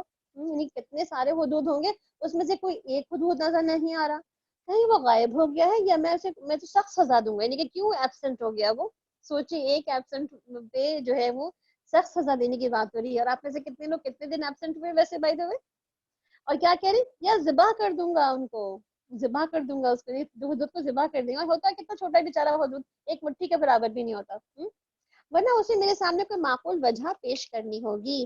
کچھ زیادہ دیر نہیں گزری تھی کہ اس نے آ کر کے کہا کہ میں وہ معلومات حاصل کی ہیں جو آپ کے علم میں نہیں ہے. میں سبا کے متعلق یقینی، یعنی سبا ایک ملک ہے، علاقہ ہے جس کے متعلق میں یقینی علم لے کر آیا ہوں. میں نے وہاں ایک عورت دیکھی ہے جو اس قوم کی حکمران ہے، اور اس کو وہ ہر طرح کا سر و سامان بخشا گیا، یعنی کہ بہت ہی اچھی خوشحال حکومت ہے اس کی، اور اس کا تخت جو ہے وہ بڑا عظیم الشان ہے. میں نے دیکھا کہ وہ اور اس کی قوم اللہ کے بجائے سورج کے آگے سجدہ کرتی ہے. سوچیں کہ چھوٹے چھوٹے پرندے ہمارے آس پاس بیٹھے ہوتے ہیں، یا ہم نے کیج میں رکھ کے پالے ہوتے ہیں، چھوٹی چھوٹی ان کی آنکھیں ہوتی ہیں، یہ کیا دیکھ رہے ہوتے ہیں، یہ کیا سوچ رہے ہوتے ہیں. دیکھیے بیچارہ یہ حدود دیکھ کر کے، سوچ کر کے، آبزرو کر کے یہ باتیں کر رہا ہے. اس کا مطلب اللہ تعالیٰ نے ہر ایک کو تسبیح کا بھی موقع دیا، ہر ایک کو عقل و شعور بھی دی ہے، ہر ایک کو اپنے رب کی اور اپنے خالق کی پہچان بھی دے دی ہے اللہ سبحانہ تعالیٰ نے. اور کیا کہتا ہے؟ شیطان نے ان کے اعمال ان کے لیے خوشنما بنا دی، یعنی اس کو بھی پتا ہے کہ شیطان نے یہ سب کچھ کر رکھا ہے اور انہیں راہ حق سے روک دیا ہے، اور اس وجہ سے وہ سیدھا راستہ نہیں پاتے کہ وہ اللہ کے آگے سجدہ کریں. تو زمین اور آسمان کی پوشیدہ چیزیں نکالتا ہے، اور وہ سب کچھ جانتا ہے جس کو تم چھپاتے اور ظاہر کرتے ہو. اللہ لا الہ الا هو رب العرش العظیم، اللہ جس کے سوا کوئی مستحق عبادت نہیں، جو عرش عظیم کا مالک ہے. سلیمان علیہ السلام نے کہا کہ اچھا ابھی ہم دیکھ لیتے ہیں کہ تم نے سچ کہا یا تم جھوٹ بولنے والوں میں سے ہو. میرا یہ خط لے جاؤ اور ان لوگوں کی طرف جا کے ڈال دو، پھر الگ ہٹ کر دیکھو کہ وہ کیا جواب دیتے ہیں. یعنی کہ کیا کسی بھی بات، سنی سنائی بات کو نہیں مان لی، بلکہ ان کا ٹھیک ہے ہم تحقیق کریں گے تمہاری بات کی، ایسی تمہاری ہر خبر نہیں مان سکتے ہم. ملکہ بولی کہ اے اہل دربار، میری طرف ایک بڑا اہم خط پھینکا گیا ہے، وہ سلیمان علیہ السلام کی جانب سے ہے، اور وہ کہاں سے شروع ہو رہا ہے؟ بسم اللہ الرحمن الرحیم سے، اللہ کے نام سے شروع کیا گیا ہے. مضمون اس کا یہ ہے کہ میرے مقابلے میں سرکشی نہ کرو اور مسلم بن کر میرے سامنے حاضر ہو جاؤ. یہ خط سنا کر ملکہ نے پوچھا، اے سرداروں، اے سرداران قوم، اس معاملے میں مجھے مشورہ دو، میں کسی معاملے کا فیصلہ تمہارے بغیر نہیں کرتی. یعنی ایک اچھے لیڈر کی اور ایک اچھے حکمران کی خاصیت کیا ہے کہ اس کی جو مشاورتی ٹیم ہوتی ہے اس کو ضرور اس میں فیصلہ اس کو کہتے ہیں نا مشورے سے کام چلتی ہے اس میں. انہوں نے جواب دیا کہ ہم طاقتور لوگ ہیں اور لڑنے والے لوگ ہیں، آگے آپ کا خود کا فیصلہ ہے. یعنی کہ یہ بھی اب دیکھیں لیڈر پہ اعتماد کی بات ہے کہ وہ کہتے ہیں کہ ٹھیک ہے ہم آپ کا ساتھ دینے کو تیار ہیں، آپ جو فیصلہ کریں گی ہم آپ کے پیچھے پیچھے آپ کے ساتھ ہوں گے، آگے فیصلہ آپ کے ہاتھ میں ہے، آپ خود دیکھ لیں کہ آپ کو کیا حکم دینا ہے. ملکہ نے کہا کہ بادشاہ جب کسی ملک میں گھس آتے ہیں تو اس کو خراب کرتے ہیں اور ان کی عزتوں کو عزت والوں کو ذلیل کر دیتے ہیں. یعنی کہ جنگ کا انجام جانتی تھی کہ جنگ کا انجام کیا ہوتا ہے، یہی کچھ وہ کیا کرتے ہیں. میں ان کی طرف ایک ہدیہ بیچتی ہوں، یعنی کہ چیک اس کو یہ کرنا تھا کہ آیا یہ واقعی نبی ہے یا کوئی صرف بادشاہ ہی ہے. اگر ہدیہ ایکسیپٹ کر لے گا تو اس کا مطلب بادشاہ ہے، تو اس کے خلاف ہم جنگ کریں گے. اگر یہ نبی ہے تو پھر ہمیں ماننا پڑے گی اس کی بات. تو ہدیہ بیچ کے تو ٹیسٹ کر لیا، یعنی کہ بہت عقل مند ملکہ تھی ویسے. پھر میں دیکھتی ہوں کہ کیا ہم پھر ایلچی ہمارے کیا جواب لے کے پلٹتے ہیں. پھر جب وہ ملکہ کا سفیر سلیمان علیہ السلام کے پاس پہنچا تو اس نے کہا کیا تم مجھے مال سے میری مدد کرنا چاہتے ہو؟ جو کچھ خدا نے مجھے دے رکھا ہے وہ اس سے بہت زیادہ ہے جو تمہیں ملا ہے، یعنی تم سے کہیں زیادہ مجھے ملا ہوا ہے، اور تمہارا ہدیہ تمہیں کو مبارک ہو. یعنی کہ جاؤ اپنا ہدیہ لے کے، مجھے نہیں چاہیے. واپس جاؤ اپنے بھیجنے والوں کی طرف اور ہم ان پر ایسے لشکر لے کر آئیں گے جن کا وہ مقابلہ بھی نہ کر سکیں گے، اور ہم انہیں ایسی ذلت کے ساتھ وہاں سے نکالیں گے جو وہ ذلیل و خوار ہو کے رہ جائیں گے. سلیمان علیہ السلام نے کہا اے اہل دربار، تم میں سے کون اس کا تخت میرے پاس لا سکتا ہے قبل اس کے کہ وہ لوگ مطیع ہو کے میرے پاس حاضر ہوں؟ جنہوں میں سے ایک قوی ہیکل نے عرض کیا کہ میں اسے حاضر کر دوں گا قبل اس کے کہ آپ اپنی جگہ سے اٹھیں. یعنی کہ اتنا طاقتور میں ہوں کہ میں آپ کی جگہ سے اٹھنے سے پہلے ہی وہ تخت لا کے آپ کے پاس رکھ سکتا ہوں، اور میں اس کی طاقت بھی رکھتا ہوں اور امانت دار بھی ہوں. یعنی کہ میں کچھ چراؤں گا نہیں اس میں سے. جس شخص کے پاس کتاب کا علم تھا وہ بولا کہ آپ کے پلک جھپکنے سے بھی پہلے میں لائے دیتا ہوں. یعنی کہ آپ دیکھیں جنوں میں بھی لیولز ہیں، گریڈز ہیں، یا طاقت کا بھی الگ الگ جو ہے وہ ان کا حال ہے کہ کچھ تو ایسے ہیں جو یہ کر سکتے ہیں، کچھ ایسے ہیں جو یوں سیکنڈز میں کچھ کر سکتے ہیں. جو ہی سلیمان علیہ السلام نے تخت اپنے پاس رکھا ہوا دیکھا تو وہ پکار اٹھے قال ھذا من فضل ربی لیبلونی اشکر ام اکفر، یہ میرے رب کا فضل ہے کہ وہ مجھے آزمائے کہ میں شکر گزار ہوتا ہوں یا کافر نعمت بن جاتا ہوں. اور جو کوئی شکر کرتا ہے جس کا شکر اپنے ہی لیے مفید ہے، ورنہ کوئی ناشکری کرے تو میرے رب بے نیاز اور اپنی ذات میں آپ ہی محمود ہے. سلیمان علیہ السلام نے کہا کہ انجان طریقے سے اس کا تخت اس کے سامنے رکھ دو اور دیکھو کہ وہ صحیح بات تک پہنچتی ہے یا نہیں، یا ان لوگوں میں سے ہے جو راہ راست نہیں پاتے. ملکہ جب حاضر ہوئی تو اس سے کہا گیا کہ تمہارا تخت کیا ایسا ہی ہے؟ تو وہ کہنے لگی گویا تو یہ وہی ہے، ہم تو پہلے ہی جان گئے تھے اور ہم نے سر اطاعت جھکا دیا. یعنی سمجھ گئی ملکہ کی یہ کون ہے اور کہاں پہنچ چکی ہے وہ، یعنی کہ ہم تو پہلے ہی مسلم ہو چکے تھے. اس کو ایمان لانے نے جس چیز سے روک رکھا تھا وہ ان معبودوں کی عبادت تھی جنہیں وہ اللہ کے سوا پوجتی تھی، کیونکہ وہ ایک کافر قوم سے تھی. اس سے کہا گیا کہ یہ محل میں داخل ہو جاؤ. اس نے جو دیکھا کہ سمجھی کہ پانی کا حوض ہے اور اترنے کے لیے اس نے اپنے پائنچے اٹھا لیے. سلیمان علیہ السلام نے کہا یہ تو شیشے کا چکنا فرش ہے. اس پر وہ پکار اٹھی کہ اے میرے رب، میں آج تک اپنے نفس پہ بڑا ظلم کرتی رہی اور اب میں سلیمان علیہ السلام کے ساتھ اللہ رب العالمین کی اطاعت قبول کرتی ہوں. اور آج آپ دیکھیں نا، آج دنیا میں کتنی جگہ ہم دیکھتے ہیں کہ روف بھی، چھتیں بھی، دیواریں بھی اور فرش بھی، ہر چیز جو ہے وہ شیشے کی بن رہی ہے. آج کتنا کامن ہے نا یہ. اور آپ کو سوچیں اس زمانے میں کتنی ان کامن سی چیز تھی، مگر آج کی طرح وہ قوم بھی اور وہ وقت بھی جو تھا بہت ہی ہائی فائی آپ کہہ سکتے ہیں کہ بالکل ہی لیٹسٹ ٹیکنالوجیز کے ساتھ تھا. اور سمود کی طرف ہم نے ان کے بھائی صالح علیہ السلام کو پیغام دے کر بھیجا کہ اللہ کی بندگی کرو، اور تو یکایک وہ جھگڑالو فریق بن گئے. صالح علیہ السلام نے کہا کہ اے میرے قوم کے لوگوں، بھلائی سے قبل برائی کے لیے جلدی کیوں مچاتے ہو؟ کیوں نہیں تم اللہ سے مغفرت طلب کرتے، شاید کہ تم پہ رحم فرمایا جائے. انہوں نے کہا کہ ہم تو تم کو اور تمہارے ساتھیوں کو بدشگونی کی علامت سمجھتے ہیں. صالح علیہ السلام نے جواب دیا کہ تمہارا نیک و بدشگون کا تعلق تو تمہارے اپنے ہی پاس ہے، اصل بات یہ کہ تم لوگوں کی آزمائش ہو رہی ہے. اس شہر کے 9 جتھے تھے جو ملک میں فساد پھیلاتے تھے اور کوئی اصلاح کا کام نہیں کرتے تھے. یعنی کہ 9 پارٹیز تھیں اور 9 پارٹیز کیا کرتی تھی؟ ملک میں صرف فساد کیا کرتی تھیں. اس پر انہوں نے آپس میں کہا کہ خدا کی قسم کھا کر عہد کر لو کہ ہم صالح اور اس کے گھر والوں پر شب خون ماریں گے اور پھر اس کے ولی سے کہہ دیں گے کہ ہم اس کے خاندان کی ہلاکت کے موقع پر موجود نہ تھے. بالکل ایسے ہی آپ دیکھیں فتح مکہ کے بلکہ آپ صلی اللہ علیہ وسلم کی ہجرت مکہ سے پہلے جو حالات تھے وہ کیا تھے؟ تمام مکہ والوں نے مل کر فیصلہ کر لیا تھا کہ آپ صلی اللہ علیہ وسلم کو سب مل کے جا کے ان کو ختم کر دیں گے، نعوذ باللہ. تو وہی پلان کیا جا رہا ہے نا کہ سب مل کے ماریں گے تاکہ پھر کسی ایک سے بدلہ نہ لیا جا سکے. اور ہم کیا کہیں گے, ہم بالکل سچ کہتے ہیں کہ ہم موجود ہی نہ تھے, وقت ہم تو تھے ہی نہیں, ہم نے کیا ہی نہیں تھا یہ چال تو وہ چلے, اور پھر ایک اور چال ہم نے چلی جس کی خبر انہیں نہ تھی. اب دیکھ لو ان کی چال کا انجام کیا ہوا. یعنی آپ دیکھیں آپ صلی اللہ علیہ وسلم کو بھی کیسے نکال لیا گیا تھا نا وہاں سے, کہ آپ صلی اللہ علیہ وسلم جو ہے وہ اللہ سورہ یاسین کی آیتیں پڑھتے ہوئے اور ایک مٹی ان کے سروں پہ ڈالتے ہوئے نکل گئے اور کسی کو نظر بھی نہ آئے. ہم نے تباہ کر کے رکھ دیا ان کو اور ان کی پوری قوم کو, اور وہ ان کے گھر خالی پڑے رہ گئے اس ظلم کی وجہ سے جو وہ کرتے تھے. اور اس میں ایک نشان عبرت ہے ان لوگوں کے لیے جو کہ علم رکھتے ہیں. اور بچا لیا ہم نے ان لوگوں کو جو ایمان لائے تھے اور نافرمانی سے پرہیز کرتے تھے. اور لوط علیہ السلام کو ہم نے بھیجا, یاد کرو کہ اس وقت جب اس نے اپنی قوم سے کہا کیا تم آنکھوں دے کے بدکاری کرتے ہو, تمہارا کیا یہی چلن ہے کہ تم عورتوں کو چھوڑ کر مردوں کے پاس اپنے فحش کام کے لیے جاتے ہو.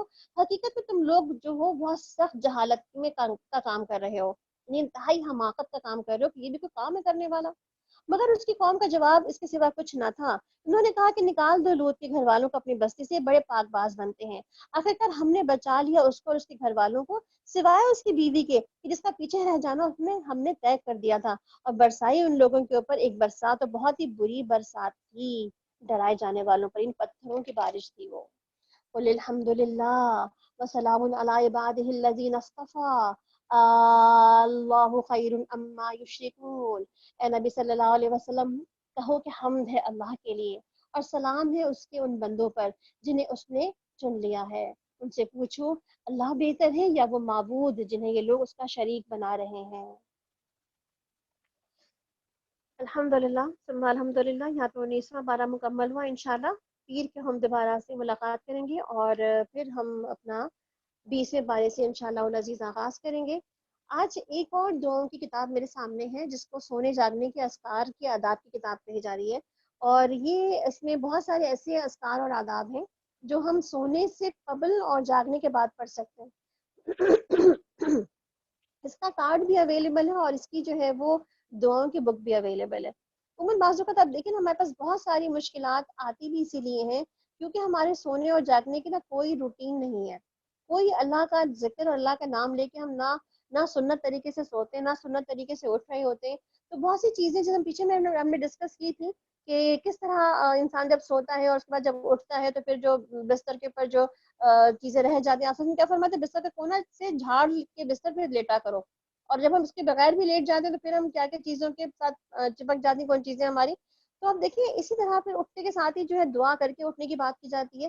تو یہ بہت خوبصورت کتاب ہے جس میں سونے کے تمام آداب لکھے ہوئے ہیں کہ کیسے عشاء ادا کی جائے, پھر نماز وتر کا اہتمام کیا جائے, جلدی سونے کے لیے جاگا جائے, یعنی کوشش کی جائے کہ جلدی سوئیں تاکہ جلدی جاگ سکیں, اعتدال اختیار کی جائے سونے میں, پھر بسم اللہ پڑھ کے دروازہ بند کیا جائے, اور پھر اگر آگ جن سے جلی ہوئی ہے, کچھ چولہا جلا ہوا تو بجھا دیا جائے, یا چولہے کے نابز جو ہیں یا جو فائر کے جو نابز ہیں وہ بند کر دیے جائیں, برتنوں کو ڈھانک دیا جائے, پھر وضو کا پانی اور مسواک وغیرہ تیار, یعنی کہ صبح کی پریپریشن کر کے سویا جائے, باوضو سویا جائے, ہاتھ کو دھو کر کے سویا جائے.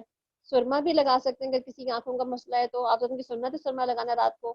بستر جھاڑنا سنت ہے, چراغ بجھا دینا یعنی کہ لائٹس آف کرنا وہ بھی بسم اللہ پڑھتے ہوئے سنت ہے.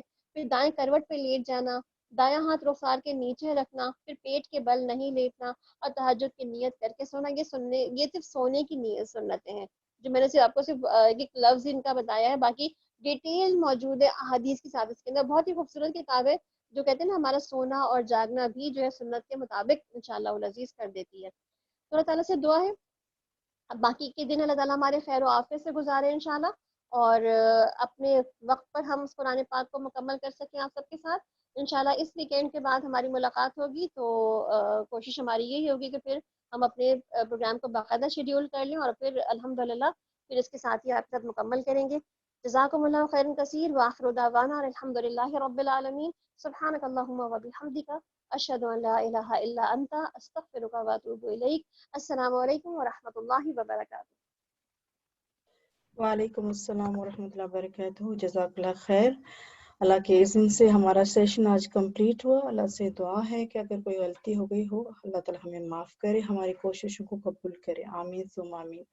کل آپ کا آف ہے, چھٹی ہے, اپنے ہوم ورکس کر لیجئے گا. مخارج اور سسٹر نزت نے بھی آپ کو کہیں ہیں کچھ پوائنٹس, اور منڈے کو پھر انشاءاللہ ملیں گے. ٹھیک. وآخر دعواہم ان الحمد للہ رب العالمین. السلام علیکم ورحمۃ اللہ وبرکاتہ.